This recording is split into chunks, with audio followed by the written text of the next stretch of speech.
Hello everyone. आज की इस वीडियो में हम बात करेंगे क्लास 11th की हिस्ट्री के मोस्ट इंपॉर्टेंट क्वेश्चन। और ये वीडियो जो होने वाली है आपके मिड टर्म एग्जाम के लिए बहुत ज़्यादा हेल्पफुल होने वाली है।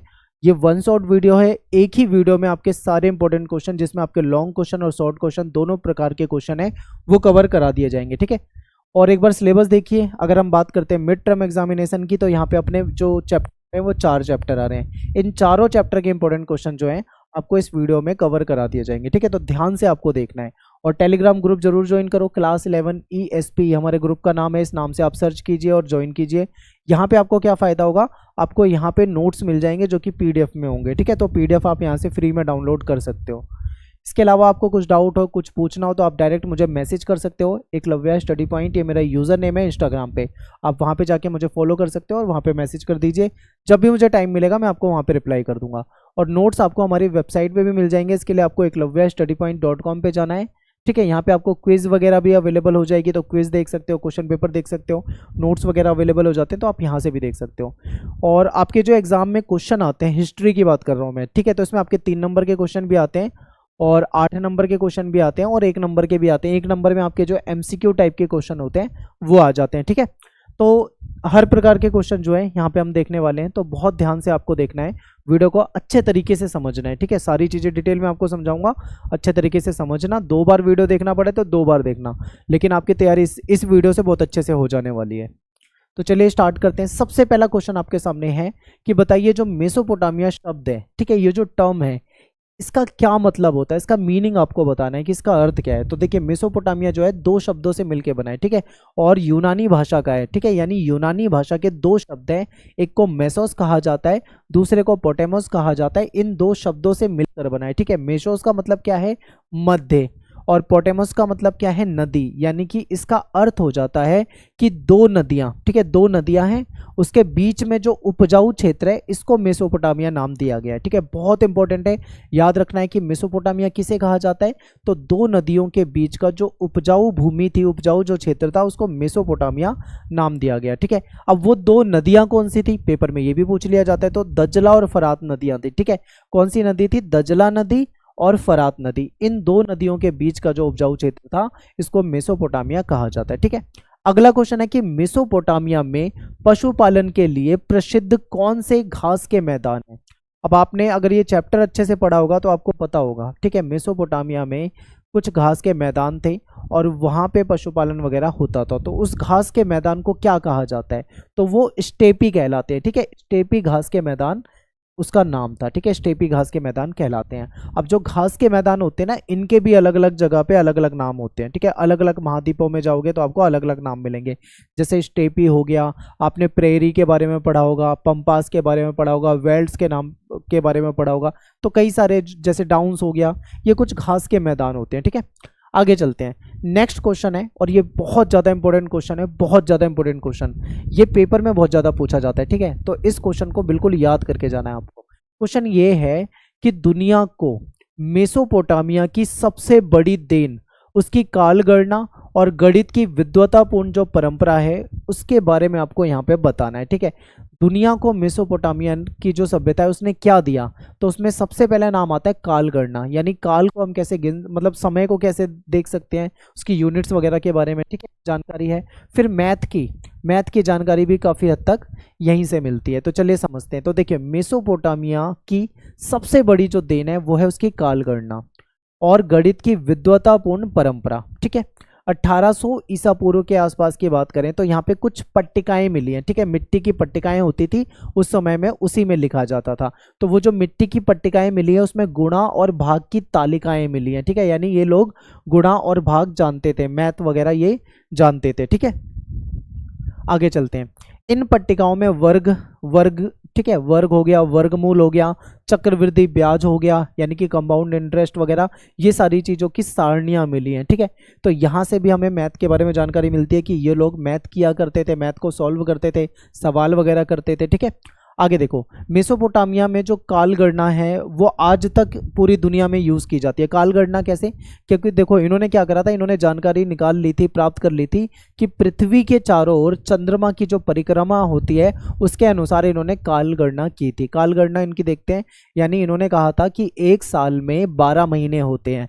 क्या आज के समय में भी यही माना जाता है? तो हम कहेंगे यस, आज के समय में भी हम देखें तो एक साल में 12 मंथ होते हैं, इसको हम फॉलो करते हैं। ठीक है, पूरी दुनिया में इसको फॉलो किया जाता है। फिर इन्होंने कहा था कि एक महीने में 4 वीक होते हैं, यानी कि 1 मंथ में 4 वीक होते हैं, आज भी ये माना जाता है। ठीक है, फिर 1 डे में यानी एक दिन में 24 आवर्स होते हैं। ठीक है, ये भी हम मानते हैं।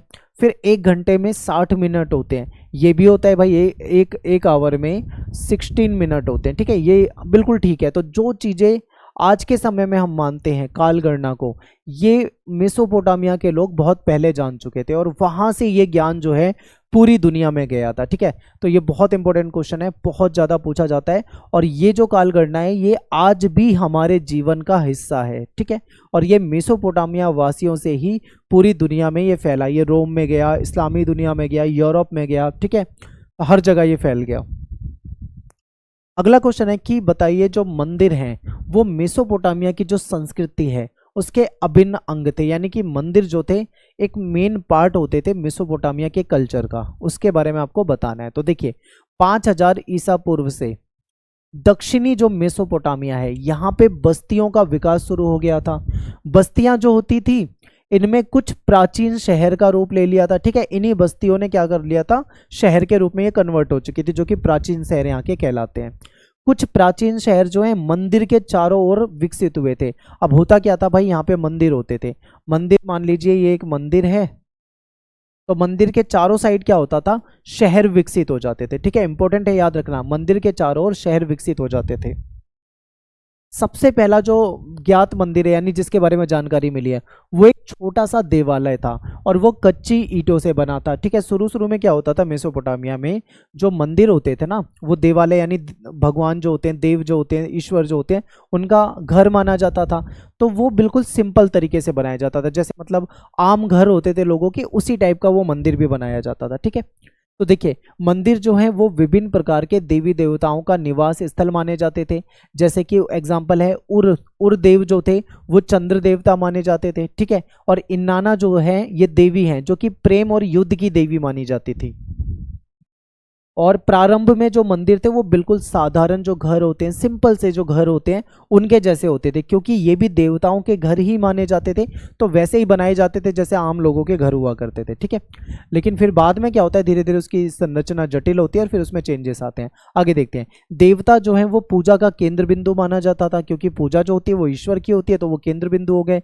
लोग जो थे वो देवी देवताओं के लिए अनाज हो गया, दही हो गया, मछली हो गया, ये सारी चीजें लाया करते थे। ठीक है, और आराध्य देव को खेतों का, मत्स्य यानी जो मछली का जो इनका भंडार है उसका, स्थानीय जो लोग हैं इनके पशुधन का स्वामी माना जाता था। ठीक है, यानी लोगों के पास जो खेत है, उनके पास जो मछलियां हैं या तालाबों में जो मछलियां हैं या उनके पास जो भी पशु है, उन सब का मालिक एक तरह से उनका आराध्य माना जाता था ईश्वर को। ठीक है, मेसोपोटामिया में मंदिर न केवल धार्मिक केंद्र थे बल्कि ये आर्थिक क्रियाओं से भी जुड़े हुए थे। ये बहुत इंपॉर्टेंट है, केवल धार्मिक केंद्र नहीं है। ये मत सोचना कि मंदिर जो है केवल पूजा पाठ के लिए ही है, बल्कि वो आर्थिक क्रियाओं से भी जुड़े हैं, क्योंकि व्यापार वगैरह भी वहीं से कहीं ना कहीं होता था।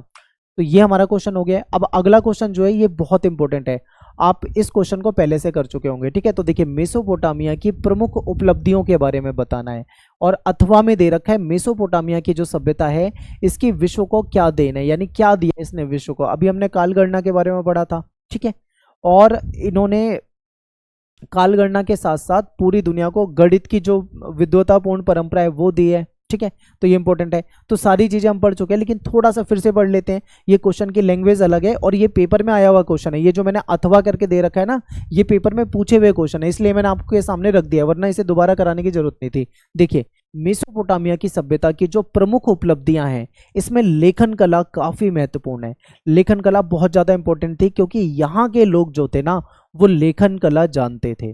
क्योंकि देखो ये लोग व्यापार भी करते थे, और व्यापार करते थे तो उसका परमानेंट लिख कर हिसाब रखना पड़ता था इनको, और वो लिखा करते थे, किस पे लिखा करते थे? मिट्टी की पट्टिका पे लिखा करते थे, क्योंकि आज की तरह कागज और पेन तो होता नहीं था।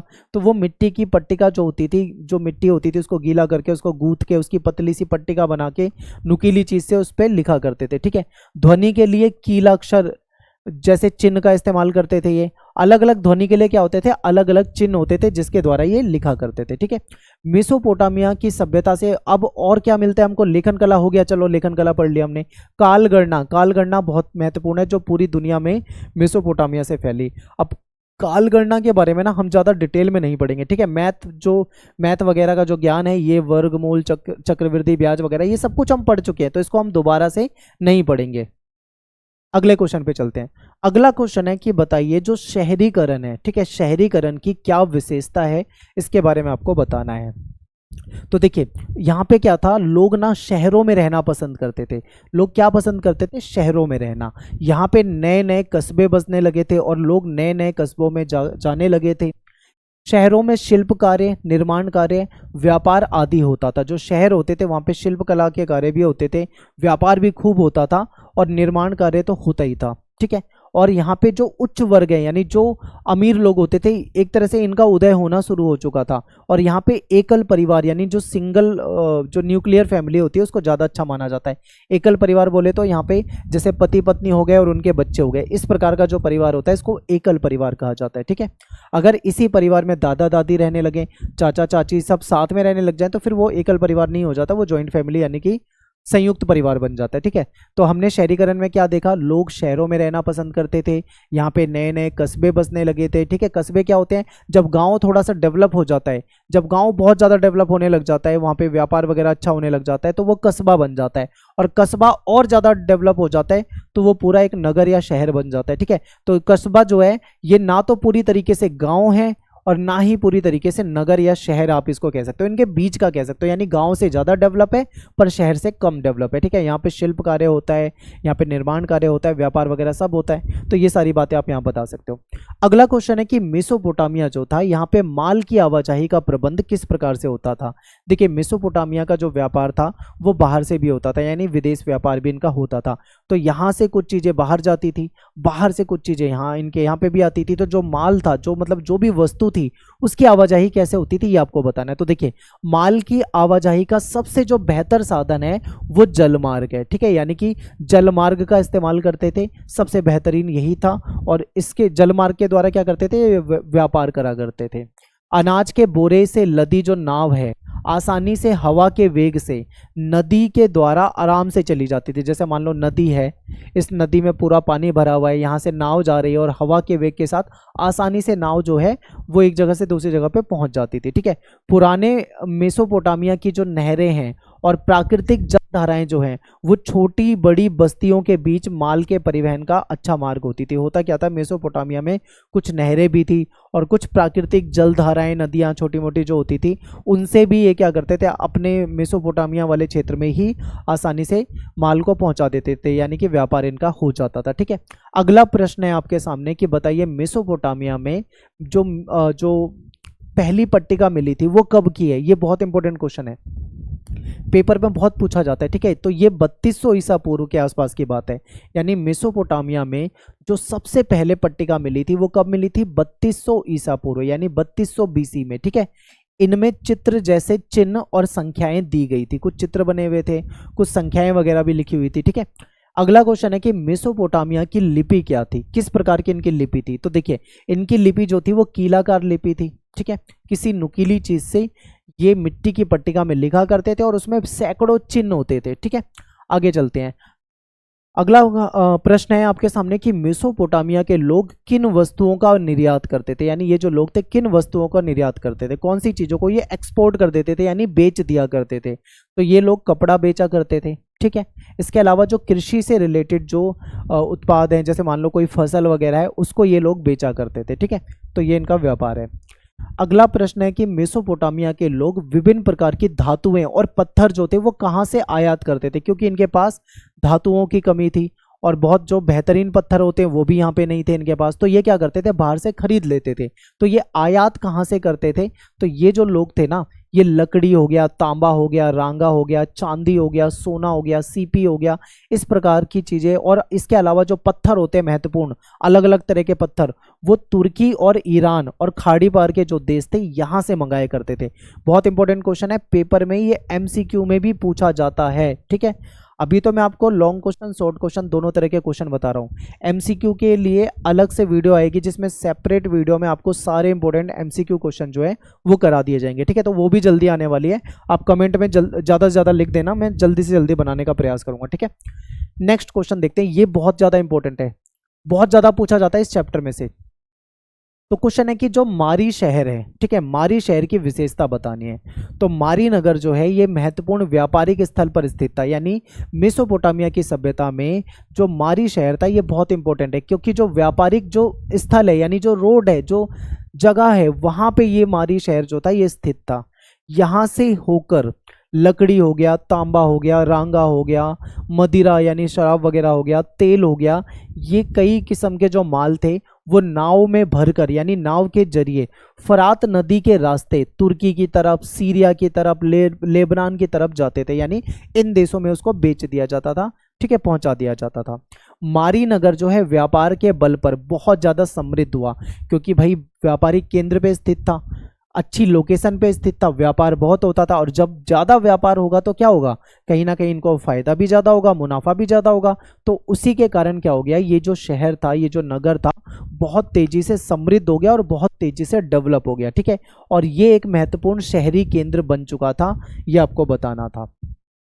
फिर मारी के जो राजा थे वो कौन से समुदाय से थे, ठीक है, तो ये एमोराइट हुआ करते थे, एमोराइट समुदाय जो था उससे थे ये। इनकी जो पोशाक थी यानी इनकी जो कपड़े होते थे वहाँ के जो मूल निवासी हैं उससे अलग होती थी, यानी जो वहाँ के लोकल लोग थे, जो मूल निवासी थे, जो वहाँ पे रहते थे, उनसे डिफरेंट कपड़े होते थे इनके। ठीक है, और ये मेसोपोटामिया के देवी देवताओं के आदर के साथ साथ स्टेपी क्षेत्र के जो देवता थे जिसको डैगन कहा जाता था, इनका भी सम्मान करते थे। यानी कि जो राजा थे जो कि एमोराइट समुदाय से थे, ये क्या करते थे, इनकी जो पोशाक होती थी वो आम लोगों से अलग होती थी, डिफरेंट होती थी। ये मेसोपोटामिया के जो देवी देवता थे उनकी भी पूजा करते थे, उनका भी सम्मान करते थे, उनका भी आदर करते थे।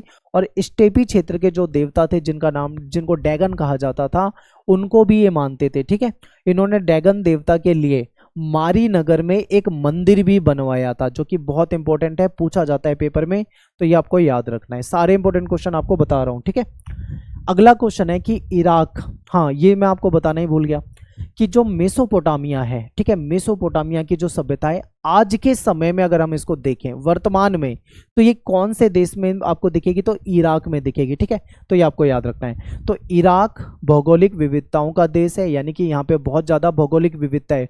ठीक है, बहुत ज़्यादा वैरायटी है। भौगोलिक विविधता का होने का मतलब है यहाँ पे नदियाँ बहुत सारी, यहाँ पे पहाड़ भी हैं, यहाँ पे जंगल भी हैं। ठीक है, हर तरह का मतलब यहाँ पे एनवायरनमेंट आपको देखने को मिलेगा, तो इसी के बारे में आपको बताना है। तो आप कहोगे कि इराक जो है भौगोलिक विविधताओं से भरा हुआ देश है। ठीक है, यहाँ पे अगर हम बात करें कहाँ पे क्या क्या है, तो उसको हम 4 कैटेगरी में बांट देते हैं। जैसे पहले हम बात करेंगे नॉर्थ ईस्ट यानी कि पूर्वोत्तर की, फिर उत्तर यानी नॉर्थ की बात करेंगे, फिर ईस्ट यानी पूर्वी भाग की बात करेंगे, फिर साउथ यानी कि दक्षिणी भाग की बात करेंगे कि यहाँ पे क्या क्या है। सबसे पहले बात कर लेते हैं पूर्वोत्तर यानी नॉर्थ ईस्ट। तो देखिए नॉर्थ ईस्ट जो है ना, यहाँ पे हरे भरे मैदान है, घास के मैदान है, हरे भरे मैदान है। ठीक है, यहाँ पे बहुत सारे पेड़ पौधे हैं और पेड़ पौधे से ढकी हुई पर्वत श्रृंखला है, यानी कि खूब सारे पर्वत हैं और लाइन से, और वो पेड़ पौधों से ढके हुए हैं, कुछ इस प्रकार के हैं। यहाँ स्वच्छ झरने उपलब्ध हैं, पानी के स्वच्छ झरने, क्योंकि जहाँ पे पहाड़ होंगे पहाड़ों में से जलधाराएं निकलती हैं। ठीक है, तो यहाँ पे झरने भी होते हैं। यहाँ जंगली फूल होते हैं ये भी मिल जाते हैं। यहाँ पे अच्छी फसल के लिए अच्छी खासी बारिश होती है, यानी यहाँ पे पानी की कोई कमी नहीं है। ठीक है, पानी इनके लिए बहुत उपलब्ध है और यहाँ पे ये क्या करते थे, खेती वगैरह भी करते थे। ठीक है, अब चलते हैं उत्तरी भाग यानी नॉर्थ की साइड, देखते हैं नॉर्थ में क्या है। तो यहाँ पे क्या है, जो उत्तरी भूमि है यहाँ पे स्टेपी घास के मैदान है। ठीक है, यहाँ पशुपालन आजीविका का अच्छा साधन है, यानी जहाँ पे घास के मैदान है तो जाहिर सी बात है वहाँ पे जानवर पशुपालन ये सब होगा, पशुपालन लोग करते हैं, पशुपालन से इनकी रोजी रोटी हो जाती है। ठीक है, यहाँ जानवरों के लिए सर्दियों की वर्षा के बाद आसानी से चारा भी खूब सारा उपलब्ध हो जाता है। जब यहाँ पे वर्षा होती है तो घास उगती है और उस घास से इनको क्या मिल जाता है, जानवरों को चारा मिल जाता है। ठीक है, अब बात करते हैं पूर्वी भाग की यानी कि ईस्ट की। तो दजला और उसकी जो सहायक नदी है ये ईरान की तरफ जाने के लिए परिवहन का अच्छा साधन है। मान लो मेसोपोटामिया से कोई माल कोई चीज अगर ईरान की तरफ भेजना है, ठीक है, यानी कि एक्सपोर्ट कर देना है, या फिर मान लो ईरान से अपने यहाँ पे मंगाना है यानी इंपोर्ट करना है, तो ऐसे में कहीं ना कहीं जो दजला नदी है और इसके साथ की जो सहायक नदियाँ हैं वो बहुत ज़्यादा फायदा पहुँचाती हैं इनको, ठीक है। अब बात करते हैं दक्षिण यानी कि साउथ की। साउथ में अगर हम देखें तो यहाँ पे कुछ हिस्सों में रेगिस्तान है, साउथ में कुछ हिस्सा ऐसा भी है जहाँ पे रेगिस्तान है। यहीं पर सबसे पहले लेखन प्रणाली और नगरों का उद्भव शुरू हुआ था, ठीक है। सबसे पहले लेखन प्रणाली यहीं पे देखी जाती है और नगर जो बसने लगे थे वो भी इन्हीं क्षेत्रों में। और यहाँ पे कुछ क्षेत्र ऐसा भी है जहाँ पे भूमि बहुत ज़्यादा, ठीक है, उपजाऊ भूमि बहुत ज़्यादा उपलब्ध है, यानी कि यहाँ पे रेगिस्तान वाला इलाका भी है, उपजाऊ भूमि वाला इलाका भी है। तो ये आपको यहाँ पे बताने थे, ठीक है। बिल्कुल सिंपल है, पेपर में पूछा जाता है, अगर पेपर में आए तो आप इस तरीके से इसको बता सकते हो। अगला क्वेश्चन है कि शहरों का विकास केवल ग्रामीण जो समृद्धि है इसके बल पर ही हुआ है, मेसोपोटामिया के संदर्भ में आपको बताना है। यानी जो शहरों का विकास हुआ है ना वो गांव की समृद्धि के आधार पे हुआ है। अगर गांव समृद्ध नहीं होते तो शहरों का विकास नहीं होता, ऐसा कहा जा रहा है, ठीक है। तो देखते हैं, जो शहरी अर्थव्यवस्था है ना वो कभी भी आत्मनिर्भर नहीं है, ठीक है। कहीं पे भी शहरी अर्थव्यवस्था आत्मनिर्भर नहीं होती, क्योंकि उनको जो प्राथमिक क्रिया होती है उससे जो मिलने वाली चीज़ें हैं, जैसे मान लो पशुपालन से मिलने वाली जो भी वस्तुएं होती हैं या कृषि से मिलने वाले जो उत्पाद होते हैं वो उनको बाहर से ही लेने पड़ते हैं, ठीक है। तो शहरी अर्थव्यवस्था जो है वो आत्मनिर्भर बिल्कुल भी नहीं है। इन्हें नगर या गांव के अन्य लोगों के द्वारा जो उत्पन्न वस्तुएं हैं या जो सेवाएं हैं उन पर आश्रित होना पड़ता है। कहने का मतलब है कि मान लो शहर में लोग रहते हैं, शहर में उस लेवल की खेती तो होती नहीं है कि खेती से सबको अनाज मिल जाए। हो सकता है शहरों में कुछ जगह पे खेती भी होती हो, लेकिन जो खेती गाँव में होती है वो शहरों में थोड़ी होती है। तो जो यहाँ के लोग हैं इनको जो अनाज चाहिए खाने के लिए, ठीक है, वो कहाँ से मिलेगा इनको, तो इनको गांव के लोगों से मिलेगा। तो इस तरीके से हम कह सकते हैं कि कहीं ना कहीं ये निर्भर होते हैं गांव के लोगों पे, ठीक है। आगे देखो, खाद्य सामग्री और अनाज के लिए शहरी लोग जो हैं किस पे निर्भर है, गांव के लोगों पे निर्भर है, क्योंकि खाने पीने की चीजें इनको वहीं से मिलती है, ठीक है। और क्योंकि जो जानवर हैं, ठीक है, और जो जानवरों का जो पालन पोषण होता है वो भी गांव वगैरह में ही होता है, पशुपालन जिसे कहते हैं। तो पशुपालन से मिलने वाली चीज़ जैसे डेयरी प्रोडक्ट हो जाते हैं या मांस वगैरह हो जाता है वो भी इनको यहीं से मिलता है, ठीक है। फिर नेक्स्ट है कि मेसोपोटामिया में पत्थर की मुद्रा बनाने वाले और पत्थरों पर उकेरने वाले, नक्काशी करने वाले बाहर से मंगाते, ठीक है, क्योंकि पत्थर की मुद्रा बनाई थी इन्होंने और पत्थर में जो कारीगरी करनी होती है उस पर जो उकेरना होता है उसके लिए भी ये बाहर से बुलाया करते थे। नक्काशी मतलब डिजाइनिंग के लिए लोगों को बाहर से मंगाते थे, ठीक है। पत्थर वगैरह भी बाहर से मंगाते थे। शहरी विनिर्माताओं के लिए ईंधन, धातु और विभिन्न प्रकार के जो पत्थर होते हैं, लकड़ी हो गई, ठीक है, ये सारी जो जरूरत की चीज़ थी ये अलग अलग जगहों से मंगाते थे, क्योंकि इनके पास ये सारी चीज़ें अवेलेबल नहीं होती थी, ठीक है। तो बाहर से ये खरीदा करते थे। अगला क्वेश्चन है कि श्रम विभाजन किस प्रकार शहरी जीवन की विशेषता था, आपको बताना है। तो देखिए, श्रम विभाजन का मतलब है कि अलग अलग जो लोग हैं, जो विभिन्न प्रकार के लोग हैं, इनके पास विभिन्न व्यवसाय हैं, यानी कि अलग अलग लोग जो हैं वो अलग अलग प्रकार के काम करते हैं, ठीक है। यानी अलग अलग कैटेगरी बनी हुई है, ठीक है, जिस श्रम विभाजित हो रखा है। जैसे मान लो कोई मजदूर है उसका काम अलग है, जैसे वो घर वगैरह बनाता है या कोई सामान को ढो के ले जाता है। दूसरी तरफ कोई दूसरा वर्ग है जो पशुपालन वगैरह करता है, ठीक है, या फिर कोई खेती करता है वो अलग वर्ग है। कोई टीचर है, कोई पढ़ाता है तो वो अलग वर्ग है। तो इस तरीके से श्रम विभाजन तो जो था वो हो रखा था। मेसोपोटामिया में राजा जो है सामाजिक पदानुक्रम में शीर्ष पे था, यानी समाज में अगर हम देखें तो सबसे ऊपर कौन होता था, राजा होता था, ठीक है। बाकी सब राजा के नीचे थे। नीचे का मतलब है राजा से पद में सब नीचे थे, ठीक है। नेक्स्ट है कि प्राचीन मेसोपोटामिया में धर्म की मान्यता थी। प्राचीन जो मेसोपोटामिया है यहाँ पे धर्म को मानते थे, इसलिए पुजारियों का उच्च वर्ग में होना समझ में आता है, क्योंकि ये लोग धार्मिक थे, मंदिर होते थे, पूजा पाठ करते थे, ठीक है, धर्म को मानते थे। तो पुजारी भी एक उच्च वर्ग में था, ठीक है, राजा तो था, पुजारी भी उच्च वर्ग में होते थे। वस्तु विनिमय हमेशा समाज का एक महत्वपूर्ण हिस्सा रहा है। इसमें व्यापारी जो थे वो अपनी जीविका चलाने के लिए वस्तुओं का व्यापार करते थे। देखिए क्या होता था, आज की तरह जैसे आज तो क्या होता है भाई, सारी चीज़ें हैं अवेलेबल, मुद्रा वगैरह A to Z होता है। प्राचीन समय में मुद्रा वगैरह इतनी होती नहीं थी, ठीक है। तो व्यापार क्या होता था, एक्सचेंज सिस्टम होता था, यानी वस्तु विनिमय होता था। जैसे मान लो किसी व्यक्ति के पास अनाज है, मान लो कोई व्यक्ति है उसके पास गेहूं और चने हैं, ठीक है, तो वो दुकान से जाएगा, दुकान पे गेहूं और चने लेकर उसको कोई सामान लेना, मान लो उसको साबुन लेना है, तो वो साबुन लेने के लिए क्या करेगा, कुछ गेहूं या चना जो भी उसके पास है वो ले जाएगा, दुकान वाले को दे देगा, दुकान वाला उसके बदले में उसको साबुन दे देगा। ठीक है, तो एग्जाम्पल मैं आपको बता रहा हूँ, इस तरीके से एक्सचेंज सिस्टम यहाँ पे होता था। इसके बाद किसान और मजदूर वे उत्पाद और पेशे से जुड़े थे।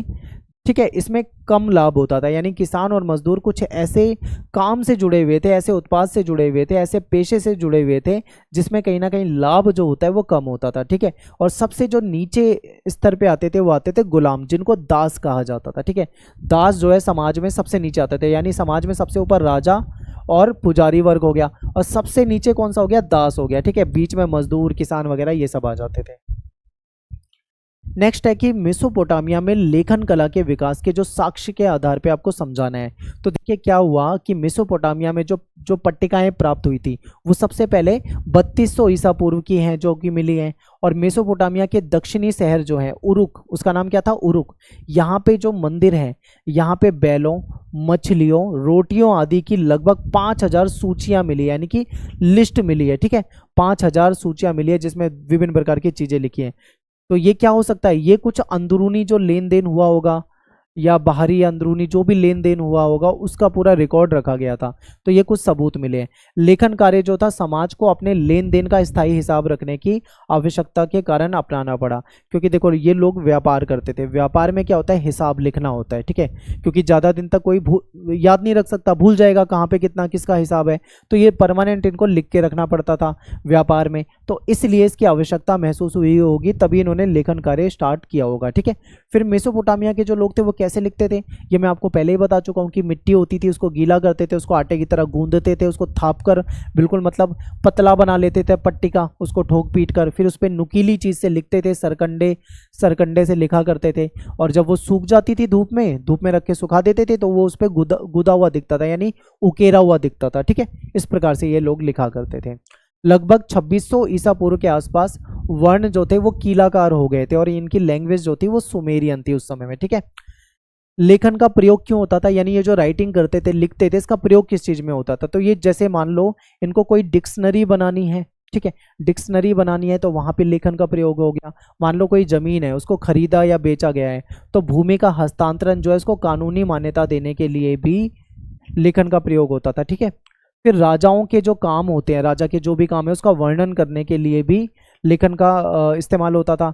कानून में उन परिवर्तनों को प्रकट करने के लिए भी लेखन का प्रयोग होता था।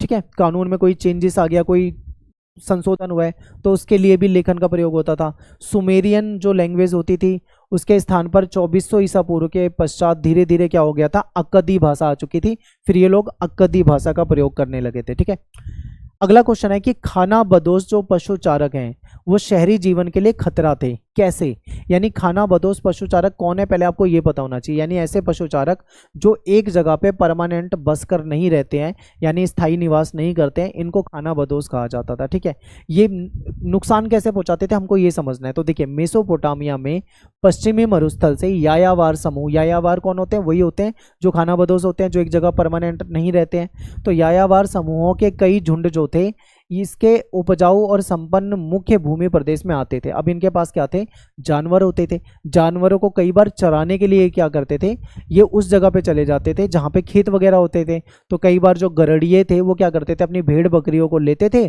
उनको पानी पिलाने के लिए ले जाते थे। तो बीच में मान लो खेत आ गया और यहाँ पे नदी है, मान लो यहाँ पे नदी है, ठीक है, अब यहाँ पे कोई व्यक्ति अपने जानवरों को लेके जा रहा है पानी पिलाने, तो खेत में फसलें हैं लेकिन ये जानबूझ के अपनी जो जानवर है उसको यहाँ से ले जाते थे, और इसके कारण क्या होता था, उनकी फसलें नष्ट हो जाती थी। तो कई बार ये बोए हुए खेत से गुजर जाते थे जिसके कारण किसान की जो फसल है उसको नुकसान पहुंचता था।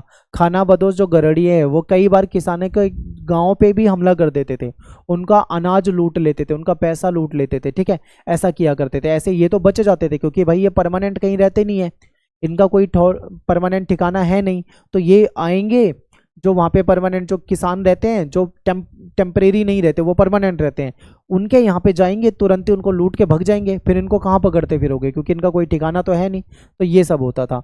पशु चारकों को राज्य में चलने फिरने की तो अनुमति थी और उनकी गतिविधियों पे बहुत ज़्यादा नज़र भी रखी जाती थी, क्योंकि ये क्या करते थे, किसानों को नुकसान पहुंचाते थे, इसीलिए इन पे बहुत ज़्यादा नज़र रखी जाती थी। ठीक है, आगे देखो, मेसोपोटामिया के बहुत कम लोग साक्षर थे। स्पष्ट करना है आपको, बताना है कि मेसोपोटामिया में बहुत कम लोग क्यों पढ़े लिखे थे, साक्षर कम क्यों थे। तो देखिए, मेसोपोटामिया के बहुत कम लोग पढ़ लिख सकते थे। ऐसा इसलिए हो सकता है क्योंकि उनकी भाषा जो थी, ना केवल प्रतीकों या चिन्हों की संख्या सैकड़ों में थी, और इसको समझना भी बहुत जटिल होता था। जैसे देखो, आज के समय में जो हमारी वर्णमाला है, जिसमें आप आ, अनार, ठीक है, ये सब पढ़ते हो, का से कबूतर वगैरह आप पढ़ते हो, तो उसमें बहुत लिमिटेड आपके अक्षर होते हैं, लिमिटेड होते हैं, आप आराम से याद कर लेते हो। लेकिन इनकी जो लिपि थी, इनकी जो भाषा थी, ठीक है, उसमें बहुत सारे चिन्ह होते थे, बहुत ज़्यादा, आप सैकड़ों में मान लीजिए, सैकड़ों में चिन्ह होते थे। इतने सारे चिन्हों को याद कर पाना बहुत मुश्किल था, ये है। फिर गीली पट्टियों पर लिखना आसान भी नहीं होता था, इसलिए विशेष वर्ग के लोग जो थे वही साक्षर थे, ठीक है, जिनको जरूरत होगी पढ़ने की वही पढ़ते थे। इसी कारण मेसोपोटामिया में साक्षरता का जो लेवल देखने को मिला है, स्तर देखने को मिला है, वो बहुत ही कम देखने को मिलता है। यानी कि काफ़ी कम लोग ऐसे थे जो कि यहाँ पे पढ़े लिखे होते थे, साक्षर होते थे। ठीक है, तो यहाँ पे अपना जो पहला चैप्टर था, इसके सारे इंपॉर्टेंट क्वेश्चन हमने यहाँ पे डिस्कस कर लिए। अब चलते हैं हम चैप्टर नंबर 2 की तरफ। चैप्टर नंबर 2 के इंपॉर्टेंट क्वेश्चन देखते हैं। सबसे पहला क्वेश्चन है कि जो रोम साम्राज्य है, जिसको हम रोमन एम्पायर भी कहते हैं, तो ये जो रोम साम्राज्य था, इसका विश्व को देन की विवेचना करना, यानी इसने विश्व को क्या दिया है। तो रोमन साम्राज्य की अगर हम बात करें तो इसके पास था मजबूत सैनिक संगठन, ठीक है, इनकी सेना बहुत मजबूत थी।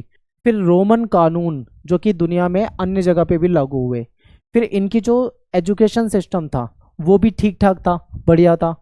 भवन निर्माण कला, रोमन जो कला है, जो वास्तु शैली है, ठीक है, इनका जो घर बनाने का या जो भवन निर्माण की कला है, उसको कई जगह पे अडॉप्ट किया गया है, यानी बहुत अच्छी थी।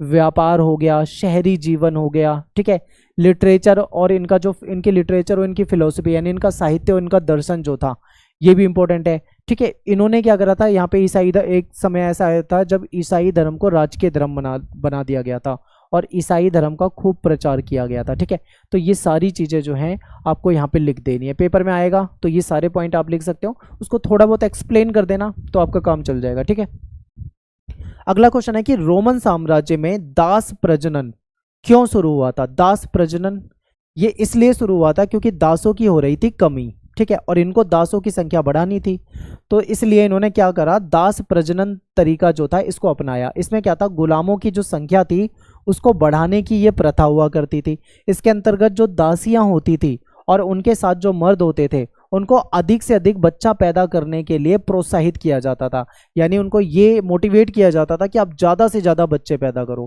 क्यों, क्योंकि जो ज़्यादा से ज़्यादा बच्चे पैदा होंगे तो वो बच्चे क्या बनेंगे, दास बनेंगे। ठीक है, और दास जो थे, वो गुलाम जो बच्चे होंगे, वो बाद में क्या काम करेंगे, घर का काम करेंगे, जैसे घर के जो भी घरेलू काम हो गए, पालकी उठाने का काम हो गया, या जो भी इनके काम होते थे दास के, वो सारे काम करेंगे। दासों की जरूरत थी, तो इनके बच्चे भी आगे चलकर क्या बन जाते थे, दास बन जाते थे। ठीक है, तो ये इंपॉर्टेंट है, हो सकता है पेपर में पूछ लिया जाए। अगला क्वेश्चन है कि जो सम्राट डायोक्लिशियन, ठीक है, ये जो था, इसने रोमन साम्राज्य में क्या चेंजेस करे थे, क्या परिवर्तन करे थे। तो ये जो सम्राट था, इसने क्या करा, रोमन साम्राज्य के विस्तार को कम किया, क्योंकि रोमन साम्राज्य बहुत बड़ा हो चुका था।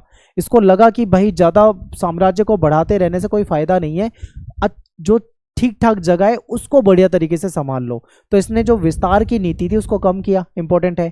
फिर साम्राज्य की सीमाओं पर किले का निर्माण करवाया, यानी कि जो इनकी साम्राज्य था, जो सीमा होती थी, जो बॉर्डर होता था, उसको और ज़्यादा सुरक्षित करने के लिए और ज़्यादा सेफ बनाने के लिए इसने वहाँ पे किलों का निर्माण कर दिया, ताकि वहाँ से दूर तक आने वाले दुश्मनों पे नज़र रखी जा सके, ठीक है, उनको अंदर घुसने ना दिया जा सके, इसलिए इसने ऐसा करवाया।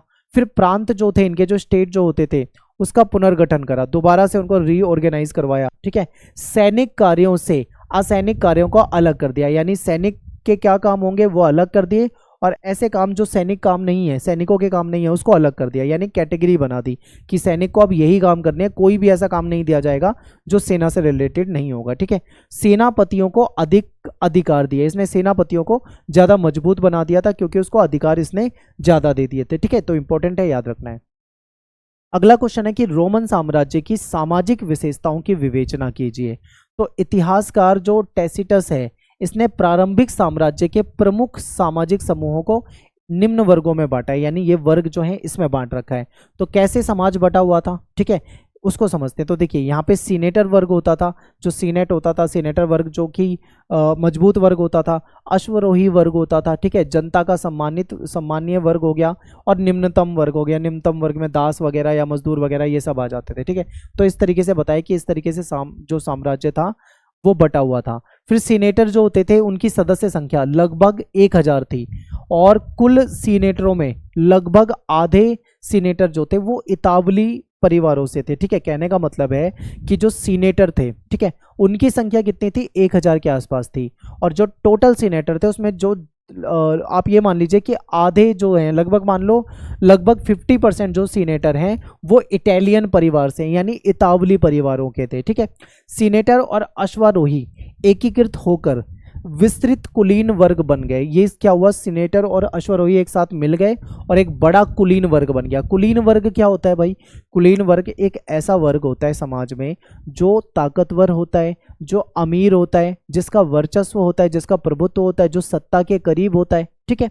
ऐसे वर्ग को कुलीन वर्ग कहा जाता है। ये बन गए, और ये परवर्ती रोम कुलीन वर्ग, जो परवर्ती रोम कुलीन वर्ग था उस वर्ग, ये अत्याधिक धना था, उससे अत्याधिक धनी थे, ठीक, यानी उससे भी ज़्यादा अमीर थे, ठीक है। बाद के जो रोम के जो कुलीन वर्ग हैं, ठीक है, उससे भी ज़्यादा धनी है।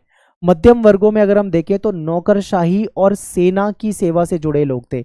मिडिल क्लास की अगर हम बात करें तो नौकरशाही आ जाएगी। नौकरशाही कौन, जो मतलब जो कर्मचारी होते हैं, जो राजा के कर्मचारी होते हैं, ठीक है, वो हो जाएंगे। फिर सेना की, जो सेना में काम करने वाले सैनिक होते थे, ये लोग हो जाएंगे। ये और समृद्ध सौदागर जो थे, जो व्यापारी होते थे, किसान, ये सारे मिडिल क्लास में शामिल हो जाते थे, ठीक है, ये मिडिल क्लास में आ जाते हैं। इससे ऊपर वाले सीनेटर हो गए, अश्वारोही हो गए, वो कुलीन वर्ग में आएंगे, यानी अमीर वर्ग, उच्च क्लास में आएंगे। फिर सम्मानीय मध्यम वर्ग को सीनेट ग्रहों की आश्रितों के रूप में थे। जो सम्मानित जो मध्यम वर्ग था, मिडिल क्लास था, ये कहीं ना कहीं सीनेट ग्रहों के आश्रितों के रूप में थे। जो सीनेटर हुआ करते थे उनके आश्रितों के रूप में होते थे, ठीक है।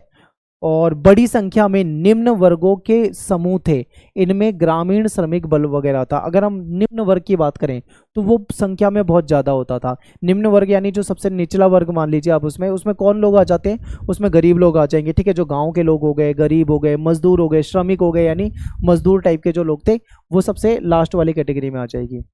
और यहाँ पे क्या था, एकल परिवार की व्यवस्था थी। क्या थी, एकल परिवार की व्यवस्था थी, यानी न्यूक्लियर फैमिली को ज़्यादा अच्छा माना जाता था। परिवारों में दास भी होते थे, ठीक है, दास जो होते थे उनसे घर का जो घरेलू काम होता है वो काम करवाया जाता था।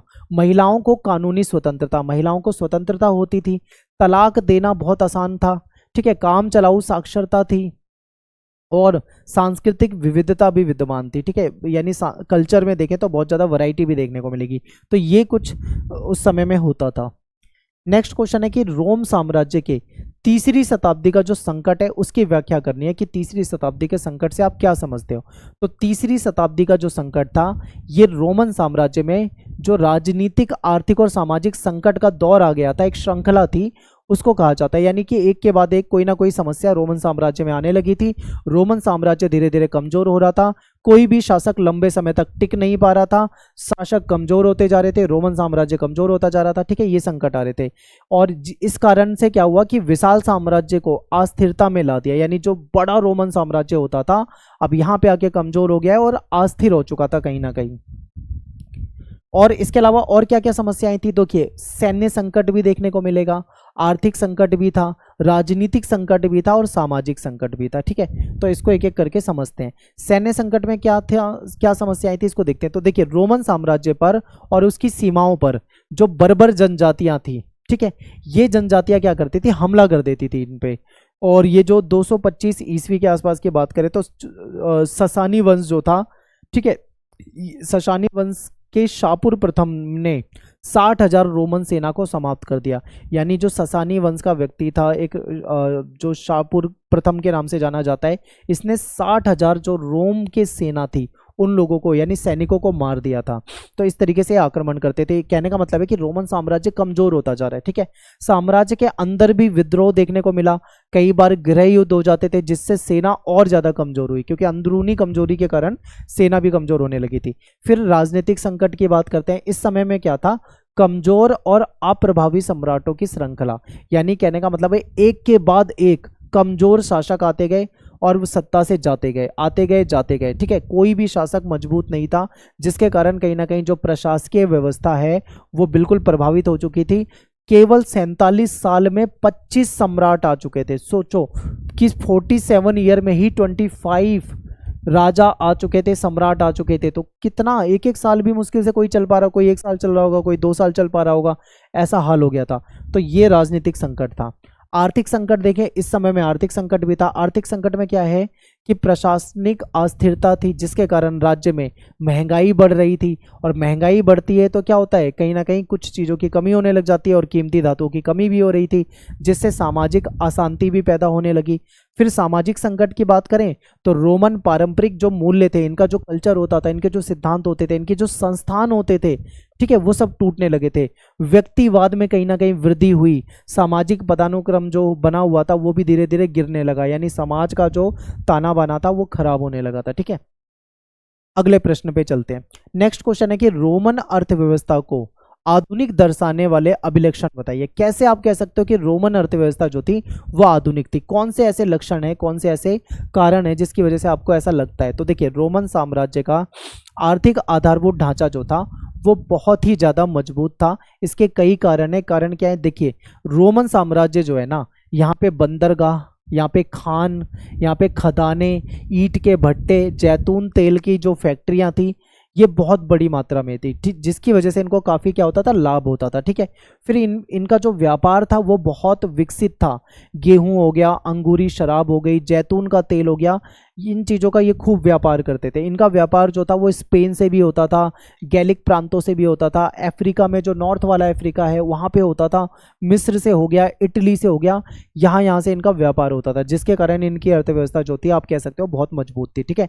फिर शराब, जैतून का तेल और अन्य जो लिक्विड वाली चीज़ें हैं, ठीक है, इनको जो ढुलाई, इनको एक जगह से दूसरी जगह पे ले जाने के लिए जिस मटके में या जिस कंटेनर में इसको रखा जाता था, इसको एम्फोरा कहा जाता था, ठीक है। मुझे याद आ रहा है, ये पेपर में आया हुआ क्वेश्चन है, ये एमसीक्यू में पूछा हुआ था, ठीक है। एम्फोरा क्या होता है, और ऑप्शन 4 दे रखे थे, तो आपको पता होना चाहिए एम्फोरा क्या होता है। ये कंटेनर होता है जिसमें लिक्विड चीज़ों को ले जाया जाता है, ठीक है। फिर स्पेन में जो उत्पादित जैतून का तेल है, यानी स्पेन में जो जैतून का तेल होता था मुख्य रूप से कंटेनरों में जाया करता था, यानी कंटेनर में ले जाते थे। जो स्पेन में जो तेल जा रहा है उसको ड्रेसल, जिन कंटेनर में जा रहा है उसको ड्रेसल 20 कहा जाता है। गहन खेती यहाँ पे होती थी, उत्पादकता का जो स्तर था वो काफ़ी अच्छा था, यानी खूब अच्छे से खेती हो रही है, बहुत अच्छा फसलें में, यहाँ पे फसलें भी बहुत अच्छी मिल रही हैं। जल शक्ति से यहाँ पे मीलें चलाई जा रही थी, ठीक है, टेक्नोलॉजी यहाँ पे थी, सब कुछ। साम्राज्य में अच्छा व्यापार वगैरह होता था, बैंकिंग व्यवस्था भी अच्छी थी और धन का अच्छे मतलब बड़े लेवल पे प्रयोग हो रहा था। तो आप इस तरीके से कह सकते हो कि इनकी जो अर्थव्यवस्था है वो आधुनिक भी थी और मजबूत भी थी, ठीक है। अगला क्वेश्चन है कि जो सम्राट है, जो कॉन्स्टेंटाइन है, इसकी जो मुख्य उपलब्धि है इसके बारे में बताना है। ये बहुत इंपॉर्टेंट क्वेश्चन है, पेपर में पूछा जाता है, ठीक है, याद रखें। तो ये जो सम्राट था ना, इसका शासन अगर हम देखें तो 306 ईस्वी से 337 ईस्वी तक इसका शासन यहाँ पे चला है। 306 ईस्वी में ये जो एबोरकम स्थान है यहाँ का सम्राट बन गया था। सम्राट के रूप में इसने साम्राज्य को मजबूत करने के लिए कई प्रशासनिक चेंजेस करे, वित्तीय और सामाजिक कार्य में भी इसने कहीं ना कहीं पुनर्गठन करा। फिर इसने सॉलिडस नाम का एक सिक्का चलाया था, ठीक है। ये 4.5 ग्राम का शुद्ध सोने का सिक्का होता था। ये सॉलिडस भी आपके पेपर में पूछा हुआ है, एमसीक्यू में, इंपॉर्टेंट है, हो सकता है ये दोबारा पूछ लें। अब यहाँ पे जो बीच बीच में लाइनें आ रही है यहाँ से भी क्वेश्चन बनते हैं, ठीक है। एमसीक्यू जब मैं आपको कराऊंगा तो वहाँ तो कराऊंगा, लेकिन आप यहाँ पे भी ध्यान देते चलिए। ये जो मैंने अलग से हाईलाइट कर रखे हैं ये पूछे जाते हैं पेपर में, ठीक है। आगे देखते हैं। फिर ये इसकी जो दूसरी राजधानी थी, इसने दो राजधानी बना रखी थी। दूसरी राजधानी जो थी वो कुस्तुनतुनिया थी, इसका इसने निर्माण कराया, और जो कि 3 ओर से समुद्र से घिरा हुआ क्षेत्र था, ठीक है। और ये प्रथम ईसाई सम्राट कहा जाता है, ईसाई धर्म को काफ़ी बढ़ाया, ठीक है, इसलिए इसको प्रथम ईसाई सम्राट के रूप में देखा जाता है।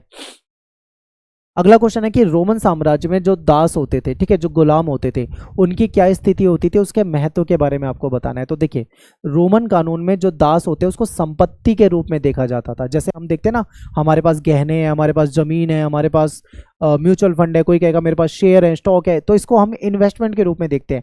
ऐसे ये लोग किस चीज़ को इन्वेस्टमेंट मानते थे? दासों को, कि भाई मेरे पास 4 दास हैं, दूसरा बोलेगा मेरे पास 10 दास है, जिसके पास जितना ज़्यादा दास है वो उतना ही मतलब अमीर माना जाता था, ठीक है। और खुले बाजार में, यानी दास जो थे इनको ओपनली बाजारों में खरीदा और बेचा जाता था। दासों को पूंजी निवेश के रूप में देखा जाता था, यानी जैसे पैसा इन्वेस्ट कर रहे हैं उस नजरिए से देखा जाता था। रोमन अर्थव्यवस्था में जो ज़्यादातर जो श्रम होते थे, जो मेहनत का काम होते थे, वो दासों के द्वारा ही करवाया जाता था। दास जो थे वो घरों का काम करते थे, घर में नौकर की तरह काम करते थे, खेती का काम करते थे, खानों में काम करते थे, ठीक है, फैक्ट्रियों में, सेना में भी काम करते थे, कार्यशाला में काम करते थे, निर्माण का काम करते थे, अन्य सेवाओं का काम करते थे। यानी हर जगह, ऐसी कोई जगह नहीं है जहाँ पे दास आपको काम करते नजर नहीं आएंगे, हर क्षेत्र में इनको काम में लाया जाता था, ठीक है। रोमन समाज में दास जो थे वो बहुत ही महत्वपूर्ण भूमिका निभाते हैं, क्योंकि गुलाम लोग जो थे वो शहर और ग्रामीण इलाकों, घरों और व्यवसाय हर जगह आपको देखने को मिलेंगे, हर जगह ये थे। ऑगस्टस के शासनकाल में इटली की कुल जो आबादी थी वो 75 लाख थी, ठीक है, 75 लाख की आबादी थी, जिसमें से 30 लाख तो केवल दास थे। सोचो, 75 लाख टोटल लोग हैं, उसमें से केवल आप देखो 30 लाख के करीब देखा जाए तो उसमें दास है, तो एक अच्छी संख्या हो जाती है, ठीक है। उस समय जमींदारों को गुलामों का इस्तेमाल ऐसी जगह ना करने की सलाह दी जाती थी जहां बड़ी संख्या में आवश्यकता हो, क्योंकि बड़ी संख्या में अगर मान लो गुलाम कहीं पे काम कर रहे हैं, मान लो 10, 20, 50, 100, 200 गुलाम एक साथ काम कर रहे हैं, तो स्वास्थ्य से रिलेटेड कोई समस्या हो सकती है। मान लो कोई बीमारी फैल जाए, मान लो मलेरिया या कोई संक्रामक रोग फैल जाए जो एक से दूसरे को फैलता हो, तो एक दास को फैल गया तो दूसरे दासों को फैल जाएगा और जल्दी जल्दी दास मरने शुरू हो जाएंगे, ठीक है। तो इसलिए उनको हिदायत दी गई थी कि ऐसी जगह पे ज़्यादा इनका इस्तेमाल मत करो जहाँ पे ज़्यादा संख्या में इनकी जरूरत हो, ठीक है। दास जो थे वो कीमती थे, उन्हें नुकसान होने पर हिसाब किताब खराब हो सकता था, ठीक है। उच्च वर्ग के लोग जो थे दासों के प्रति बहुत गलत व्यवहार करते थे, बहुत बेकार व्यवहार करते थे, जबकि जो साधारण लोग होते थे वो कहीं ना कहीं दासों के प्रति सहानुभूति भरा व्यवहार रखते थे, वो दासों को गलत नहीं मानते थे, लेकिन जो उच्च वर्ग के लोग थे उनका शोषण भी करते थे दासों का। अगला क्वेश्चन है कि रोमन साम्राज्य के पतन के कारण पर आपको संक्षिप्त टिप्पणी करनी है, ठीक है। यानी जो रोमन साम्राज्य था, जो कि एक बड़ा साम्राज्य था, ये कैसे नष्ट हो गया इसके बारे में आपको बताना है। तो देखिए, रोमन साम्राज्य में राजनीतिक अस्थिरता इसका पतन का कारण बनी। आपने देखा ना, 47 वर्षों में 25 शासक बदल गए, यानी सारे शासक कमजोर थे, एक समय ऐसा आ गया था, ठीक है। तो ये कारण बना। फिर यहाँ पे बहुत ज़्यादा करप्शन था, भ्रष्टाचार था। भ्रष्टाचार के कारण जनता जो थी बहुत परेशान थी, जिससे कहीं ना कहीं सरकारें जो थी वो कमज़ोर होने लगी थी, ठीक है। अच्छे तरीके से शासन चल नहीं पा रहा था, इसलिए फिर रोमन अर्थव्यवस्था जो थी वो कृषि और व्यापार पे आधारित होती थी, लेकिन टैक्स बढ़ रहा था, महंगाई बढ़ रही थी, ठीक है, व्यापार में गिरावट आ रही थी, व्यापार कम होता जा रहा था, तो इसके कारण अर्थव्यवस्था जो थी तहस नहस होने लगी, गिरावट आने लगी, इसके कारण नुकसान हुआ। फिर यहाँ पे जो सेना थी, सेना भर्ती में गिरावट के कारण भी साम्राज्य कमजोर हुआ। फिर जर्मन मूल के लोग जो थे, ठीक है, उत्तर क्षेत्र में के जो आक्रमण, ठीक है, सॉरी ये टाइपिंग की मिस्टेक है। देखिए क्या हुआ कि जर्मन मूल के जो लोग थे उत्तर के क्षेत्र में आते थे, यहाँ पे आक्रमण यानी कि हमला कर देते थे। इस कारण से क्या होता था, यहाँ पे जो रोमन साम्राज्य था वो कमजोर होने लगा, ठीक है, कमजोर हो गया था। फिर पूर्वी प्रांत में देखें तो ईरान का जो ससानी वंश था ये बहुत बर्बर होते थे, ठीक है, हत्याएं बहुत करते थे, तो ये आते थे रोमन साम्राज्य में घुस जाते थे, वहां पे सैनिकों से इनका विद्रोह चलता था और कई बार इन्होंने उनकी हत्या कर दी। दासों ने भी विद्रोह करना शुरू कर दिया था, इसकी वजह से भी ऐसा कमजोर हो गया। फिर रोमन साम्राज्य के अत्यधिक विस्तार, रोमन साम्राज्य इतना ज्यादा बड़ा हो गया था, इतना ज्यादा बड़ा हो चुका था रोमन साम्राज्य कि आप सोच भी नहीं सकते, ठीक है, इतने बड़े बड़े क्षेत्र तक फैल गया था। इस कारण भी कहीं ना कहीं बहुत ज्यादा खर्चा हो रहा था, ठीक है, उसकी राजस्व वगैरह उतना मिल नहीं पा रहा था, तो बहुत से कारण थे जिसकी वजह से रोमन साम्राज्य जो था कमजोर हो गया था और टूट के खत्म हो गया, ठीक है, उसका पतन हो गया। तो यहाँ पे अपना चैप्टर नंबर 2 के इंपॉर्टेंट क्वेश्चन खत्म हो जाते हैं। अब चलते हैं नेक्स्ट चैप्टर, चैप्टर नंबर 3 यानी कि यायावर साम्राज्य, इसके इंपॉर्टेंट क्वेश्चन देखते हैं। सबसे पहला क्वेश्चन है आपके सामने और ये पेपर में काफी पूछा हुआ क्वेश्चन है, ठीक है, इंपॉर्टेंट है, बार बार रिपीट होता है, बहुत ध्यान से देखना है और समझना है। प्रश्न है कि विजित प्रदेश के लोगों को अपने यायावर शासकों से कोई लगाव नहीं था। इसके लिए कौन से कारक उत्तरदायी हैं, यानी कि कौन से कारक उसके पीछे जिम्मेदार हैं, आपको उसकी व्याख्या करनी है। अब इस क्वेश्चन की लैंग्वेज को ध्यान से देखिए, समझिए कि आपसे पूछना क्या चाह रहे हैं। इसमें ये पूछना चाह रहे हैं कि जो यायावर शासक थे, यानी कि ये जो चंगेज खान और इसके जो सेना थी, ठीक है, अन्य शासक जो थे, चंगेज खान के बेटे वगैरह जो थे, ये जो थे यायावर शासक, जब ये किसी क्षेत्र को जीत लेते थे, यानी जो विजित प्रदेश था इनके लिए, वहां के लोग इनको पसंद क्यों नहीं करते थे। यानी जिस क्षेत्र को ये जीत लेते थे, जहां पे ये शासन चला लेते थे, चलाने लग जाते थे अपना शासन, उस क्षेत्र के लोग इनको क्यों पसंद नहीं करते थे। ठीक है, इसके पीछे क्या कारण था। तो देखिए, इसके पीछे कई कारण थे, जैसे कि जो विजित प्रदेश के लोग हैं, इनको अपने नए यायावर जो शासक थे इनसे कोई लगाव नहीं था, क्योंकि 13वीं शताब्दी की शुरुआत में जो युद्ध हो रहे थे उसमें क्या हुआ था, बहुत सारे नगर नष्ट कर दिए थे। ये जो चंगेज खान और इसकी जो सेना थी, ये ऐसे क्रूल थे, यानी ऐसे मतलब निर्दयी किस्म के लोग थे कि जहाँ पे भी ये जाते थे सब कुछ नष्ट कर देते थे। ठीक है, इन्होंने बहुत सारे नगरों को तबाह कर दिया, कृषि भूमि को भी हानि पहुंचाई, यानी कि खेती भी खत्म हो गई। ठीक है, व्यापार पूरा चौपट कर दिया, लोगों की जानें चली गई। कई तो जगह पे ऐसा कहा जाता है कि जिस जगह पे ये जाते थे लोगों को मारना पीटना शुरू कर देते थे, वहां पे किसी को जिंदा नहीं छोड़ते थे। ऐसा भी कहा जाता है कि वहां के जो कुत्ते और बिल्लियां होती थी, कुत्ते और बिल्ली तक को इन्होंने जिंदा नहीं छोड़ा, सबको मार दिया। ठीक है, इस तरीके से करते थे। और इससे कहीं अधिक तो इन्होंने क्या करा, दास बना लिए। ठीक है, जितने मारे गए वो तो मारे गए, और दास भी इन्होंने बहुत बड़ी संख्या में बनाया। अमीर लोग से लेकर गरीब लोग, यानी जो कृषक वर्ग था, ये सभी को कहीं ना कहीं बहुत सारी समस्याओं का सामना करना पड़ा। इसलिए ये लोग जो थे इनको बिल्कुल भी पसंद नहीं करते थे। ठीक है, सिंपल है, आप आराम से पेपर में बता दोगे। अगले क्वेश्चन पे चलते हैं। चंगेज खान की सैनिक उपलब्धियां आपको बतानी है। ठीक है, ये भी बहुत इंपॉर्टेंट क्वेश्चन है, बहुत ज्यादा पूछा जाता है ये।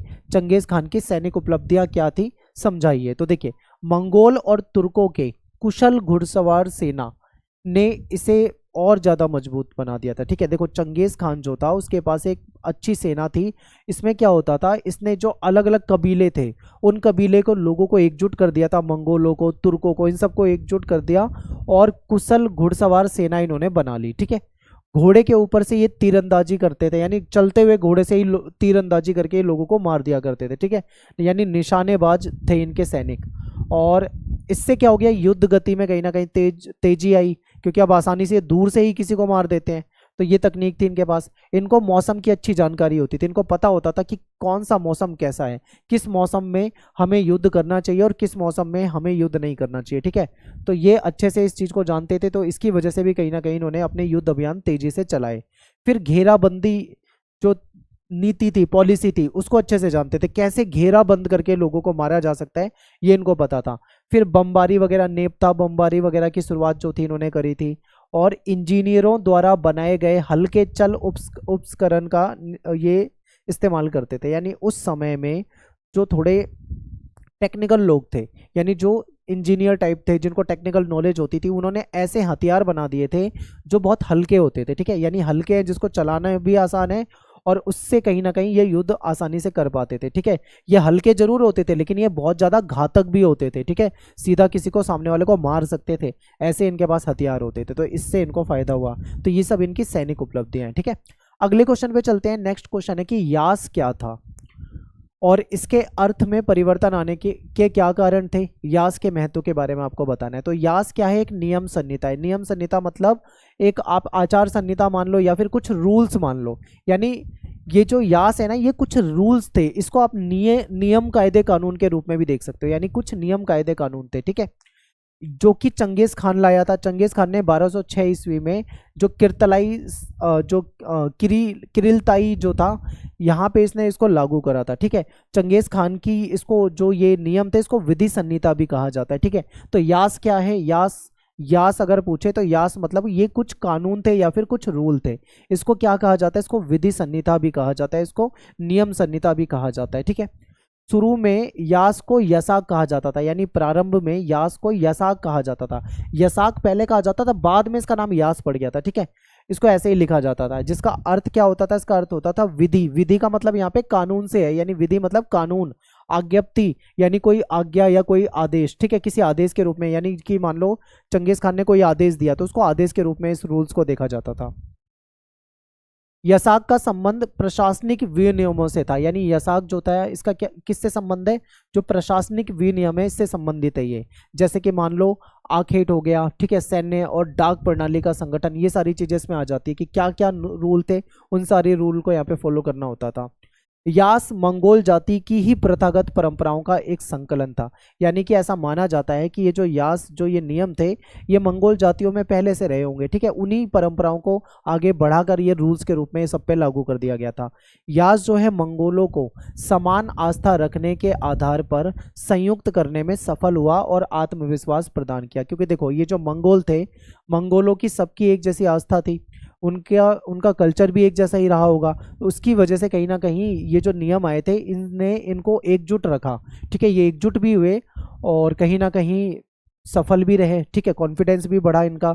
और यास एक शक्तिशाली सिद्धांत था जिसने मंगोल साम्राज्य की संरचना में अहम भूमिका निभाई, ठीक है, तो यास एक ऐसा, आप उसको एक सिद्धांत के रूप में देख लो कि जिसको सब जो मंगोल कबीले के लोग थे वो सब इसको फॉलो करा करते थे, ठीक है, ऐसे ये रूल्स होते थे।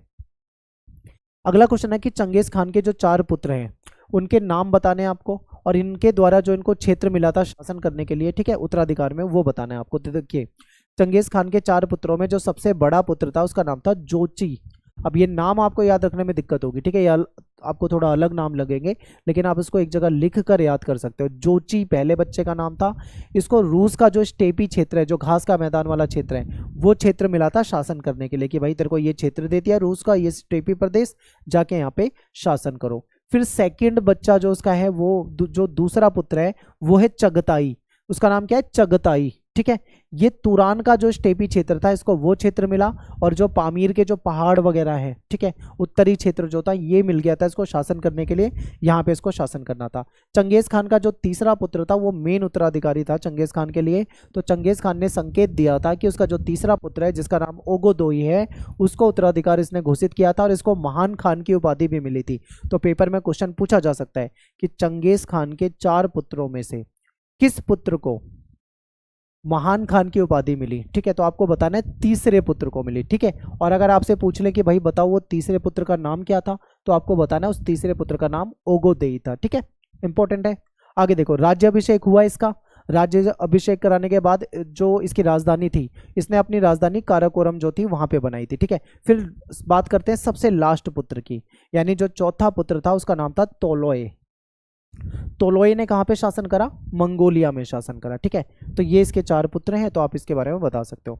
अगला क्वेश्चन देखते हैं, मंगोलों के सैनिक प्रबंधन जो पद्धति थी उसके बारे में आपको बताना है कि यानी जो इनकी सेना होती थी उसका कैसे प्रबंध करते थे, कैसे उसका मैनेजमेंट करते थे, क्या सिस्टम था, इसकी विशेषता आपको बतानी है।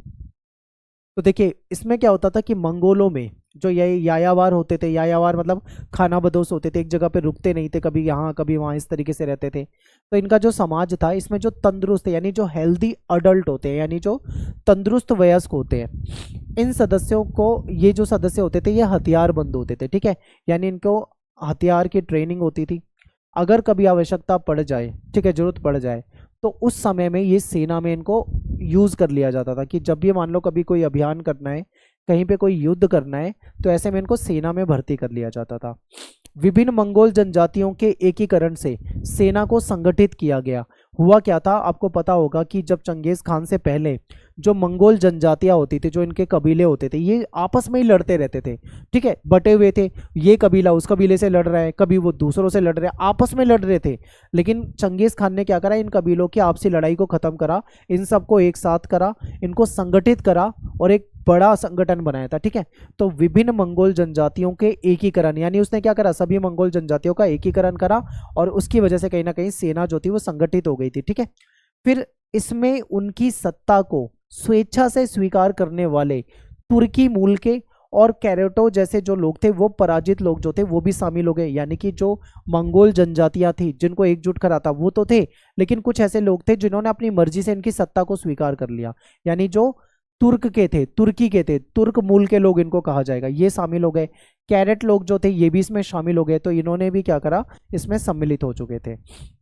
मंगोल सेना जो थी वो स्टेपी क्षेत्र की जो पुरानी दशमलव प्रणाली थी उसके अनुसार गठित हो रखी थी, जिसमें 10, 100, 1000, 10,000 सैनिकों की इकाई में ये बटे हुए थे। अनुशासन महत्वपूर्ण होता था। जो व्यक्ति अपने अधिकारी से अनुमति लिए बिना बाहर जाने की चेष्टा करता था उसे कठोर दंड दिया जाता था। ठीक है, यहाँ पे अनुशासन बहुत ज़्यादा जरूरी है। देखिए इनकी यूनिट देखिए, पहले सेना की यूनिट समझ लेते हैं। इनकी जो सेना होती थी उसमें 10 लोगों की यूनिट हो गई, 100 लोगों की हो गई, 1000 लोग की, और जो सबसे बड़ी यूनिट थी वो 10,000 सैनिकों की होती थी। यानी 10,000 की जो सेना इनके पास हुआ करती थी। ठीक है, और इतने कठोर नियम होते थे सेना में कि कोई भी जो सेना का सैनिक है वो अपने बड़े अधिकारी से बिना परमिशन के बाहर नहीं जा सकता। ठीक है, उसको परमिशन लेकर ही बाहर जाना है। अगर मान लो कोई बिना परमिशन लिए बाहर चला गया तो फिर उसको सजा मिलती थी। ठीक है, फिर सैनिकों की जो सबसे बड़ी जो इकाई थी, यूनिट थी, वो 10,000 सैनिकों की है, जो हम पहले ही पढ़ चुके हैं। यानी कि सबसे बड़ी यूनिट जो है वो 10,000 सैनिकों की है। इसमें अनेक कबीले और कुलों के लोग शामिल होते थे। ठीक है, इनकी जो सेना थी इसमें अलग अलग कबीले के लोग शामिल थे, अलग अलग परिवारों के लोग शामिल होते थे। ठीक है, नेक्स्ट क्वेश्चन है कि चंगेज खान एक महान शासक था, इसके क्या कारण थे? ऐसा क्यों कहा जाता है कि चंगेज खान एक महान शासक था? ठीक है, तो कारण बताने। तो देखिए चंगेज खान का जन्म जो था वो 1162 में मंगोलिया में हुआ था, और बचपन का नाम उसका क्या था? तैमुजिन। उसको तैमुजिन नाम से जाना जाता था। जमुका और नैमन जो लोग हैं ये इनको पराजित कर दिया इसने। ठीक है, ये कबीले वगैरह होते हैं, ये लूट मार करते हैं, एक दूसरे को लूट मार के खाते हैं, बाद में आपस में लड़ते हैं, इस तरीके का होता था। तो इन लोगों को इन्होंने पराजित किया। फिर तैमुजिन जब इसको पराजित करा तो स्टेपी क्षेत्र की राजनीति में कहीं ना कहीं एक ताकतवर व्यक्ति बन के उभरा, एक प्रभावशाली व्यक्ति बन के उभरा था।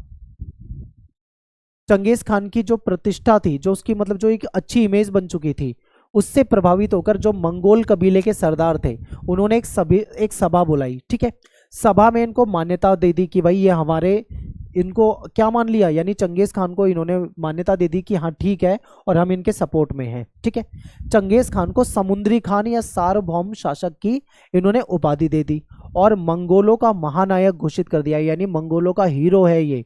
ठीक है, इनको हीरो बना दिया।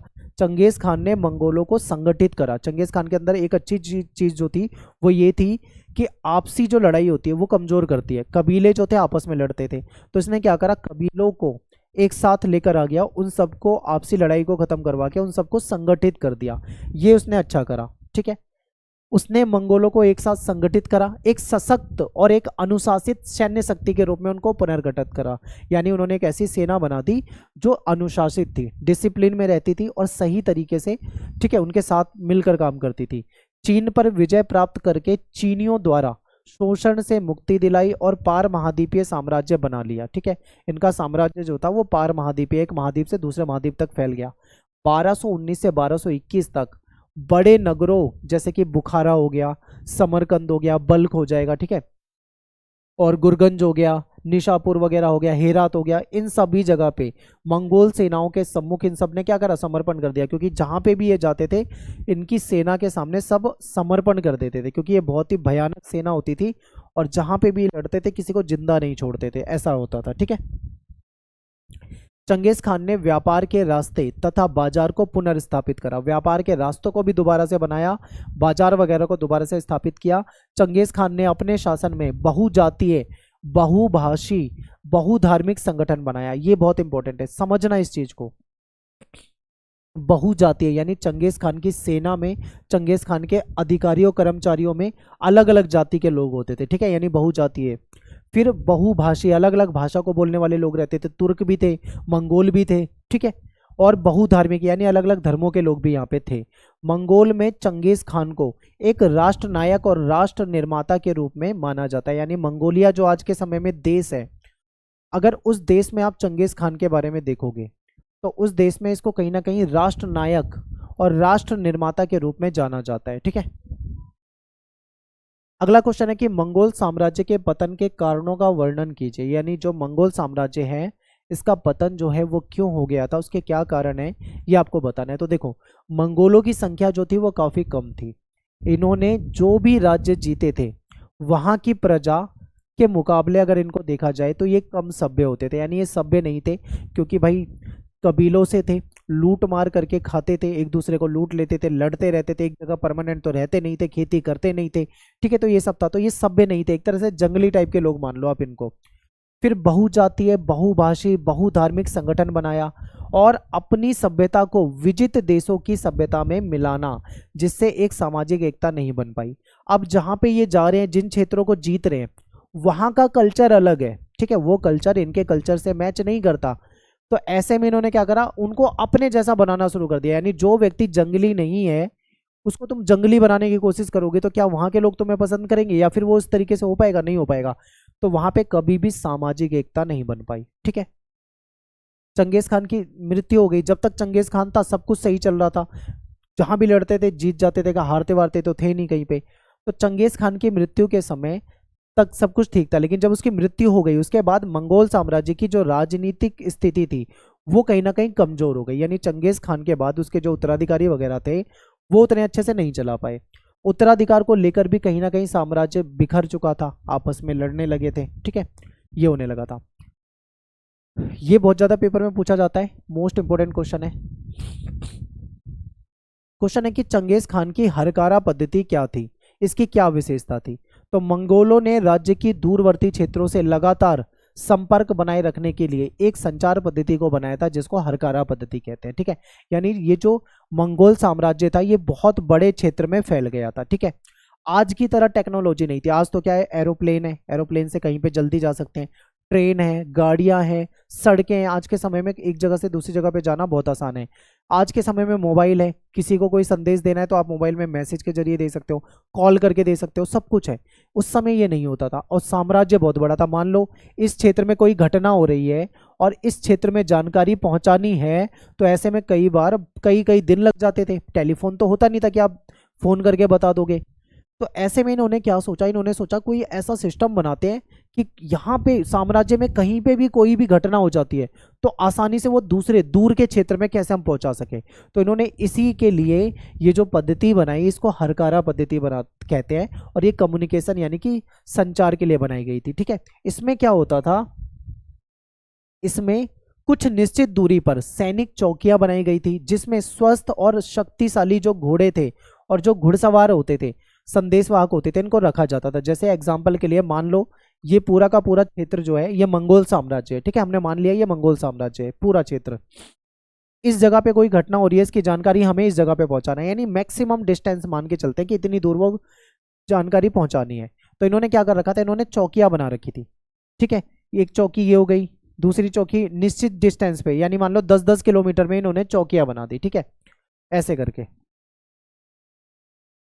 अब क्या होगा भाई, मान लो यहाँ पे कोई घटना है और न्यूज पहुंचानी है, तो यहाँ से न्यूज पहुंचेगी इस चौकी में, तो यहाँ पे क्या होगा, घोड़ा और जो घुड़सवार है वो बिल्कुल तैयार बैठा रहेगा कि जैसे ही न्यूज आई न्यूज को लेके चल दिया वो दूसरी चौकी में, वहां पे पहुंचा देगा। फिर वहां से दूसरा घुड़सवार आगे पहुंचाएगा, फिर आगे फिर आगे फिर आगे। इस तरीके से बहुत ही कम समय में आसानी से ये जो खबरें होती थी वो पहुंचा देते थे, ठीक है, ये सिस्टम होता था।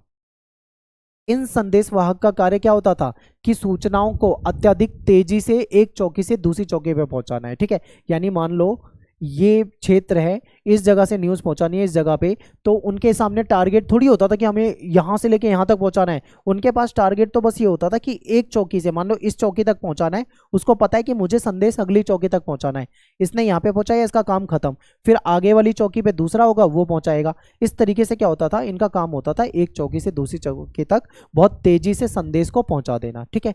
इतने बड़े साम्राज्य में जो दूर के स्थान होते थे, यहाँ पे जो होने वाली जो घटनाएं थी उसकी सूचना जो थी वो बहुत ही कम समय में मंगोल जो राजा होता था, शासक होता था, उस तक पहुंच जाती थी। क्यों? क्योंकि उसने सिस्टम इतना बढ़िया बना रखा था कम्युनिकेशन का। तो ये इंपॉर्टेंट है। हरकारा पद्धति के संचालन के लिए एक विशेष कर लिया जाता था, यानी एक विशेष प्रकार का टैक्स लिया जाता था, क्योंकि भाई इसमें पैसा भी लगेगा, खर्चा भी आएगा, तो ऐसे में इन्होंने एक टैक्स लेते थे, विशेष प्रकार का टैक्स था जिसको कुवकुर जो भी इसको बोला जाता है, इसको कुवकुर लिया जाता था, ये टैक्स होता था। इस कर में मंगोल यायावर अपने पशु समूहों का 10वां भाग टैक्स के रूप में दे देते थे। यानी जो मंगोल के लोग थे वो इस पद्धति को चलाने के लिए टैक्स जो देते थे वो पशु समूह का जो 10वां हिस्सा होता था उसको दे देते थे टैक्स के रूप में, ठीक है। तो ये अगला चैप्टर हमारा है 3 वर्ग। इसके इंपॉर्टेंट क्वेश्चन देखते हैं। पहला क्वेश्चन है कि यूरोप में नगरों के विस्तार के कारण बताइए। ठीक है, इसी में देखो एक और क्वेश्चन है कि मध्यकालीन यूरोप के अंतिम वर्षों में किस नए सामाजिक वर्ग का विकास हुआ।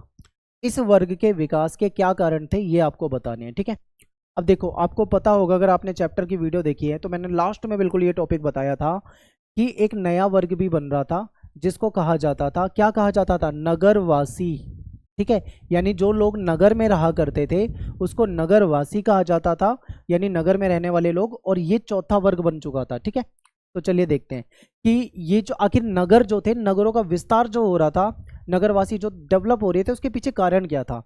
कारण ये था कि कृषि का विस्तार हो रहा था, यानी खेती वगैरह अच्छे तरीके से होने लगी थी, जनसंख्या बढ़ रही थी। ठीक है, जनसंख्या बढ़ेगी तो लोग गाँव से शहरों की तरफ जाएंगे, वहाँ पे रोजगार ढूंढेंगे।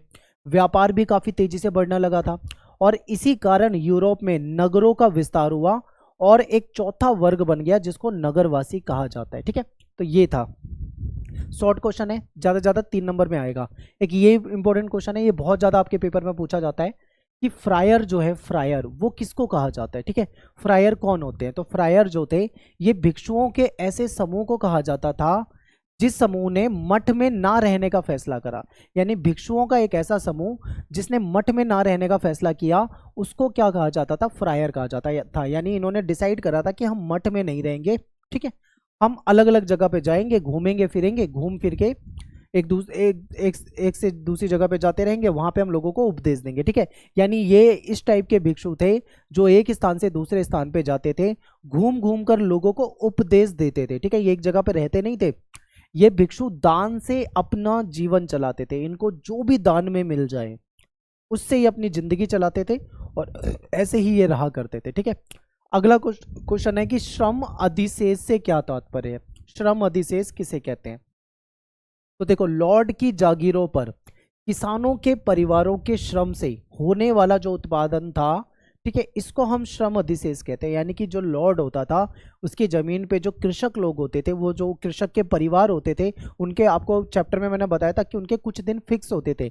यानी वीक में कुछ दिनों तक, यानी एक हफ्ते में मान लो 3 दिन 4 दिन या उससे भी ज़्यादा दिन तक वो उनको लॉर्ड के खेत में खेती करनी होती थी। ठीक है, तो उसी को श्रम अधिशेष कहा जाता है। किसानों के परिवारों को सप्ताह में 3 या उससे भी ज़्यादा दिन, 3 दिन, कभी कभी 4 दिन, ठीक है, लॉर्ड की जमीनों पे काम करना पड़ता था, यानी खेती करनी पड़ती थी। इसी को क्या कहा जाता है, श्रम अधिशेष कहा जाता है। ठीक है, अगला क्वेश्चन है कि टैली से क्या अभिप्राय है। टैली क्या होता है, तो टैली जो होता है एक प्रकार का टैक्स था। ठीक है, एक प्रकार का कर था, टैक्स था। ये जो टैक्स है ये राजा किसानों पर लगाया करते थे। किस पे लगाते थे, किसानों पे लगाते थे राजा। ठीक है, इंपॉर्टेंट है, हो सकता है पेपर में पूछ लिया जाए। और पादरी वर्ग हो गया, अभिजात वर्ग हो गया, इनको ये टैक्स नहीं देना होता था। ठीक है, ये जो पादरी हो गए या अभिजात वर्ग, वो इस टैक्स से फ्री है, उनको टैक्स देने की कोई जरूरत नहीं है, किसानों पे लगाया जाता था ये। अगला क्वेश्चन है, और ये आपके एमसीक्यू में कई बार पूछा हुआ क्वेश्चन है कि बताइए 2 सबसे जो फेमस मठ थे वो कब और कहाँ बनाए गए थे। तो एक सेंट बेनेडिक्ट है, ये कब बना था, ये 529 में बना था इटली में। ठीक है, दूसरा 910 में बना था बरगंडी, बरगंडी क्लूनी में बना था। ठीक है, इंपॉर्टेंट है, बहुत ज़्यादा याद रखना है। कैथीड्रल नगर से क्या अभिप्राय है, ये भी मोस्ट इंपोर्टेंट क्वेश्चन है। कैथीड्रल नगर किसे कहा जाता है, तो कैथीड्रल क्या होता है, एक चर्च होती थी जो बहुत बड़ी होती थी, यानी विशाल चर्च होती थी जिसको कैथीड्रल कहा जाता था। ठीक है, इसका निर्माण जो था 12वीं सदी से फ्रांस में शुरू हुआ था। और ये जो चर्च होती थी इसके निर्माण जो होता था उसमें मठों की संपत्ति पर होता था। ठीक है, मठ की जो संपत्ति है उस पर इसका निर्माण होता था। कैथीड्रल चर्च जो है पत्थर से बनी होती थी और ये बहुत बड़ी चर्च होती थी। इसको बनाने में कई साल लग जाते थे। ठीक है, बहुत पैसा भी लगता था और बहुत समय भी लगता था। और इसके आसपास जो नगर बस जाता था ये वो पूरा कैथीड्रल नगर कहलाने लगता था। ठीक है, आगे देखो, मध्यकालीन यूरोप के मठों में ईसाई भिक्षु जो थे वो कैसा जीवन जीते थे। यानी जो भिक्षु लोग थे, ईसाई भिक्षु लोग थे, वो मठ में कैसी लाइफ जीते थे। तो देखिए, अगर हम बात करते हैं मध्यकालीन यूरोप की, तो यहाँ पे जो ईसाई धर्म में कुछ धार्मिक लोग जो थे, जो पादरी नहीं थे, यानी ऐसे लोग जो पादरी नहीं थे, वो एकांत में जीवन जीना पसंद करते थे। क्योंकि पादरी तो आम लोगों के साथ उनके गांव या उनके शहर में रहते थे, लेकिन ये एकांत अलग रहना पसंद करते थे। ये जिन धार्मिक समुदायों में रहते थे उसको मठ कहा जाता था या फिर इसको एबे कहा जाता था। ठीक है, अंग्रेजी में इसको एबे कहा जाता था। मध्यकालीन यूरोप में दो महत्वपूर्ण मठ थे। एक तो ये हो गया आपका इटली वाला सेंट बेनेडिक्ट और दूसरा हो गया बरगंडी वाला क्लूनी, जिसके बारे में अभी हमने पढ़ा है। भिक्षु जो थे वो यहाँ पे रहा करते थे। भिक्षु क्या करते थे, अपनी पूरी जिंदगी मठों में रहते थे, प्रार्थना करते थे यानी ईश्वर की प्रार्थना करते थे, अध्ययन करते थे यानी कि पढ़ाई करते थे, ठीक है, कृषि जैसा शारीरिक श्रम करते थे यानी कि खेती करते थे, खेती में अपना समय बिताते थे। भिक्षुओं को निश्चित नियमों का पालन करना पड़ता था यानी कि कुछ रूल्स होते थे जिसको फॉलो करना पड़ता था। किसको फॉलो करना पड़ता था, भिक्षु को। एक भिक्षु का जीवन पुरुष व महिला दोनों ही मतलब अपना सकते थे। अगर कोई मान लो महिला भिक्षु बनना चाहती है तो वो भी बन सकती है, कोई पुरुष भिक्षु बनना चाहता है तो वो भी बन सकता है, ठीक है। जो पुरुष भिक्षु होते थे उसको मॉन्क कहा जाता था और जो महिला भिक्षु होती थी उसको नन कहा जाता था, ठीक है। और भिक्षु और भिक्षुणियों को विवाह करने की अनुमति नहीं थी यानी कि जो एक बार भिक्षु बन जाएगा वो शादी नहीं करेगा, ठीक है, उनको विवाह करने की परमिशन नहीं होती थी। किसी भी भिक्षु को व्यक्तिगत संपत्ति रखने का अधिकार नहीं था। ये अपनी पर्सनल संपत्ति यानी पैसा वगैरह जो है, धन वगैरह जो है, ये नहीं इकट्ठा कर सकते। क्यों? क्योंकि भाई सिंपल जिंदगी जीनी है, शादी ब्याह करना नहीं है, ईश्वर की आराधना करनी है, मतलब जो इनके गॉड होते हैं जिनकी पूजा करते हैं ईसाई धर्म में, उनकी इनको पूजा करनी है, ठीक है, यही चीजें होती थी। तो ऐसे में व्यक्तिगत संपत्ति की कोई जगह नहीं थी। अगला क्वेश्चन देखते हैं। अगला प्रश्न है कि सामंतवाद के अंतर्गत यूरोप में किसानों की क्या स्थिति थी। तो देखिए 11वीं सदी के उत्तरार्ध में यूरोप में अनेक भागों में सामंतवाद चल रहा था। सामंतवाद जो है, फ्यूडलिज्म जो शब्द है जर्मन भाषा का, इसके फ्यूड से निकला है। अब फ्यूड का मतलब होता है जमीन का टुकड़ा, ठीक है। इसमें क्या होता था, जो किसान होते हैं वो अपने खेतों में तो खेती करते थे, साथ के साथ जो लॉर्ड होते हैं यानी जो लॉर्ड होते थे उनकी जो जमीन होती थी उस पर भी किसान खेती करते थे, ठीक है। कृषक जो थे वो लॉर्ड को सेवा प्रदान करते थे तथा बदले में लॉर्ड उनको क्या देगा, क्योंकि उनके खेत में खेती कर रहे हैं तो लॉर्ड क्या इनको पैसा देगा, नहीं, लॉर्ड इनको सुरक्षा प्रदान करता था कि गारंटी देता हूं कि अब मैं हूं तुम्हारे साथ, तुम्हारी सुरक्षा मैं करूंगा, ठीक है। साथ ही लॉर्ड को कृषकों पर न्यायिक अधिकार भी होते थे यानी उस पर न्यायिक अधिकार भी थे, यानी कि कहने का मतलब है कि बहुत ज़्यादा अधिकार हो गए लॉर्ड के इन पे। ये व्यवस्था जो थी ये मध्य फ्रांस और बाद में इंग्लैंड में, फिर बाद में इटली में भी चली गई, ठीक है। फ्रांस में तो थी, फ्रांस से चली गई इंग्लैंड की तरफ, फिर इटली में, हर जगह ये व्यवस्था चलने लगी थी। अगला क्वेश्चन है, बहुत इंपॉर्टेंट है, क्वेश्चन है कि बताइए नाइट वर्ग का उदय क्यों हुआ, लॉर्ड तथा नाइट के आपसी संबंधों की संक्षिप्त जानकारी दीजिए। यानी जो नाइट वर्ग है उसका उदय क्यों हुआ था और लॉर्ड तथा नाइट के जो आपसी संबंध थे इसके बारे में बताना है। तो नाइट जो है एक वर्ग था, ये कौन होते थे, ये योद्धा होते थे, ठीक है, ये युद्ध लड़ते थे बहुत ज्यादा, मतलब ये ट्रेंड होते थे, आप ये मान लो इनको युद्ध की पूरी ट्रेनिंग होती थी, ठीक है। आगे देखो, 9वीं शताब्दी के दौरान यूरोप में बहुत सारे युद्ध होते थे। अब युद्ध होते थे तो ऐसे में जो सेना थी वो चाहिए थी, क्योंकि जितने सैनिक थे उससे काम नहीं चलता था, इसलिए इनको चाहिए थी कुशल सेना, ठीक है, यानी जो स्किल्ड हो, ट्रेंड हो, जो घुड़सवार हो, अश्वसेना की आवश्यकता थी, ठीक है, यानी ट्रेंड इनको सैनिक चाहिए जो घोड़े चला सके, ठीक है, ऐसे सेना। और इसीलिए एक नए वर्ग की जरूरत पड़ी और वो नया वर्ग कौन सा सामने आया, जिसको नाइट्स कहा जाता था, क्योंकि ये स्किल्ड होते थे यानी कुशल होते थे, घुड़सवार सेना हो, हर तरह का काम ये कर लेते थे और युद्ध लड़ते थे, ठीक है। अब नाइट्स का लॉर्ड्स के साथ क्या संबंध होता था, ये बहुत इंपॉर्टेंट है। तो यूरोप में जो नाइट्स हैं यानी जो योद्धा है और जो लॉर्ड है, इनका संबंध वैसा ही था जैसा लॉर्ड और राजा का संबंध था। अब लॉर्ड और राजा का संबंध पता होगा तभी तो आप इनके बारे में पता करोगे कि कैसा है। तो देखिए, राजा जो होता था एक तरह से लॉर्ड का स्वामी के रूप में मान लो, यानी लॉर्ड अपने स्वामी की तरह मानता था राजा को। इसी तरीके से जो नाइट है वो अपने स्वामी की तरह मानते हैं किसको, लॉर्ड को, ठीक है, इंपॉर्टेंट है। तो सामंत जो है वो नाइट को भूमि का एक भाग देते थे जिसको फीफ कहा जाता था। ये पेपर में बहुत बार पूछा हुआ है, फीफ, यानी कि सामंत जो हैं, जो लॉर्ड जो हैं, उन्होंने क्या करा, उन्होंने नाइट यानी योद्धा को क्या दे दिया, जमीन दे दी, उसको क्या नाम दिया गया, फीफ नाम दिया गया, ठीक है। ये 1000 एकड़ की भी हो सकती है, 2000 एकड़ की भी हो सकती है, यानी 1000 से 2000 एकड़ के बीच में हो सकती है, 1500 एकड़ की भी हो सकती है और उससे भी ज्यादा भी हो सकती है, ठीक है, हो सकता है कि वो 2000 से भी ज्यादा हो। इतनी बड़ी बड़ी जमीनें इनको मिल जाती थी।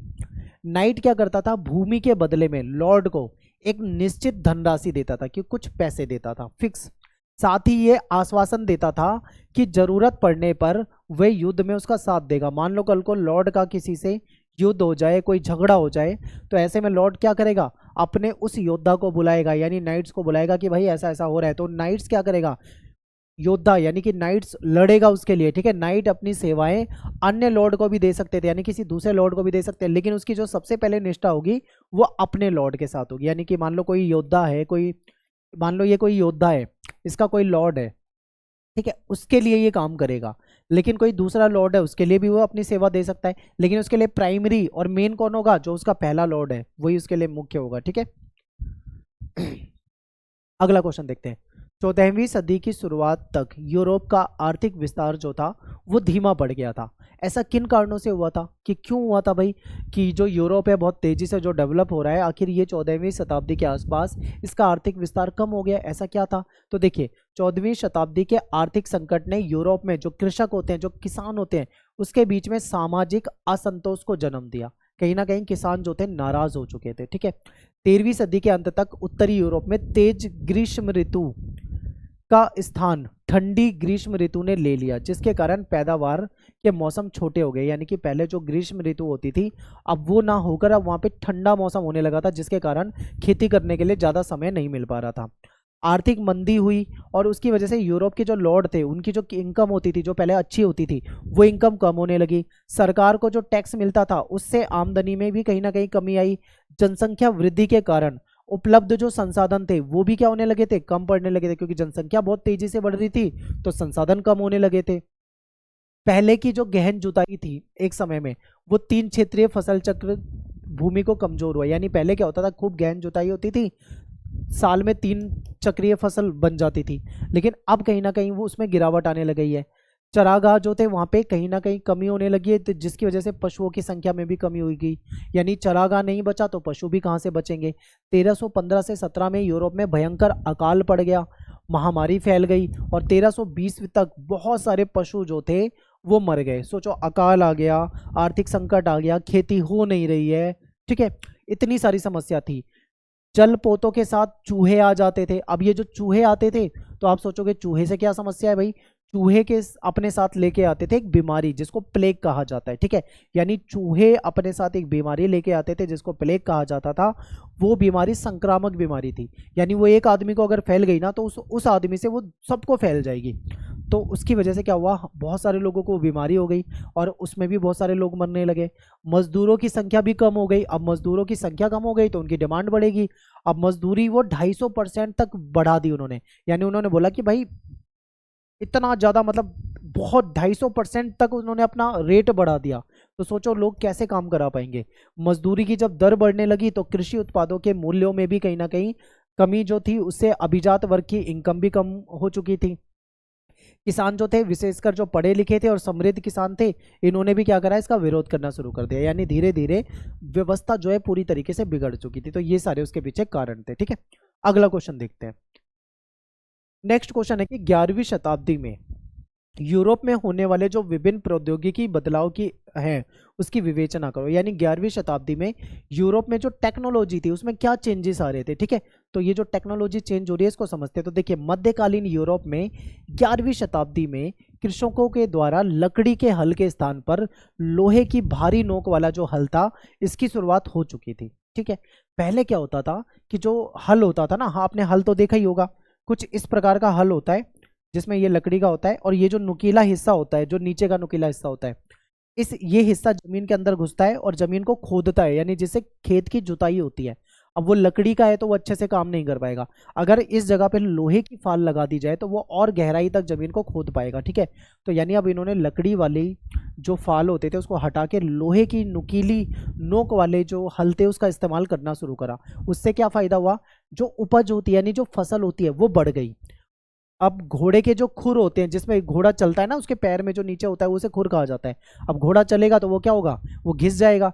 अब घोड़े की जो खुर होती है उसमें लोहे की नाल लगाई जाने लगी। नाल कुछ इस प्रकार की होती है देखने में, ठीक है। इसे कील से ठोक दिया जाता है उसके पैरों में, जिससे कि घोड़ा चलता है तो भाई उसके खुर घिसते नहीं है, क्योंकि लोहा नीचे होता है तो घिस नहीं पाते हैं और घोड़े का जो खुर है वो लंबे समय तक चल पाएगी, ठीक है। आगे देखो, पशुओं को हल में जोतने के तरीकों में भी सुधार हुआ। यानी जो पशु होते हैं, जो हल जोता जाता था पशुओं से, उसमें भी बदलाव हुआ। क्या बदलाव हुआ, पहले गले पे रखा जाता था वो, ठीक है, यानी 2 बैल हो गए, उनके गले पे एक लंबा सा डंडा रखा जाता था, पटरा सा होता है, इस पे हल बांधा जाता है। ठीक है, अब वो गले पे नहीं रखा जाता, बल्कि वो कहाँ पे रखा जाने लगा, कंधे पे रखा जाने लगा। जब पशुओं के कंधे पे रखा जाने लगा तो उससे वो और ताकत के साथ क्या कर सकते हैं, खेत की जुताई कर सकते हैं, तो उससे और ज्यादा कहीं ना कहीं फायदा मिलेगा। अनाज को पीसने और अंगूर की शराब बनाने के लिए जल शक्ति और वायु शक्ति से चलने वाले कारखाने की स्थापना हो गई। ठीक है, तो ये फायदा हो गया। फिर भूमि के उपयोग के तरीके में भी परिवर्तन आ गया। पहले 2 खेत वाली व्यवस्था थी, वो खत्म कर दी, अब 3 खेत वाली व्यवस्था अपनाई जाने लगी, जिससे कि उनकी कृषि उत्पादन तेजी से बढ़ा।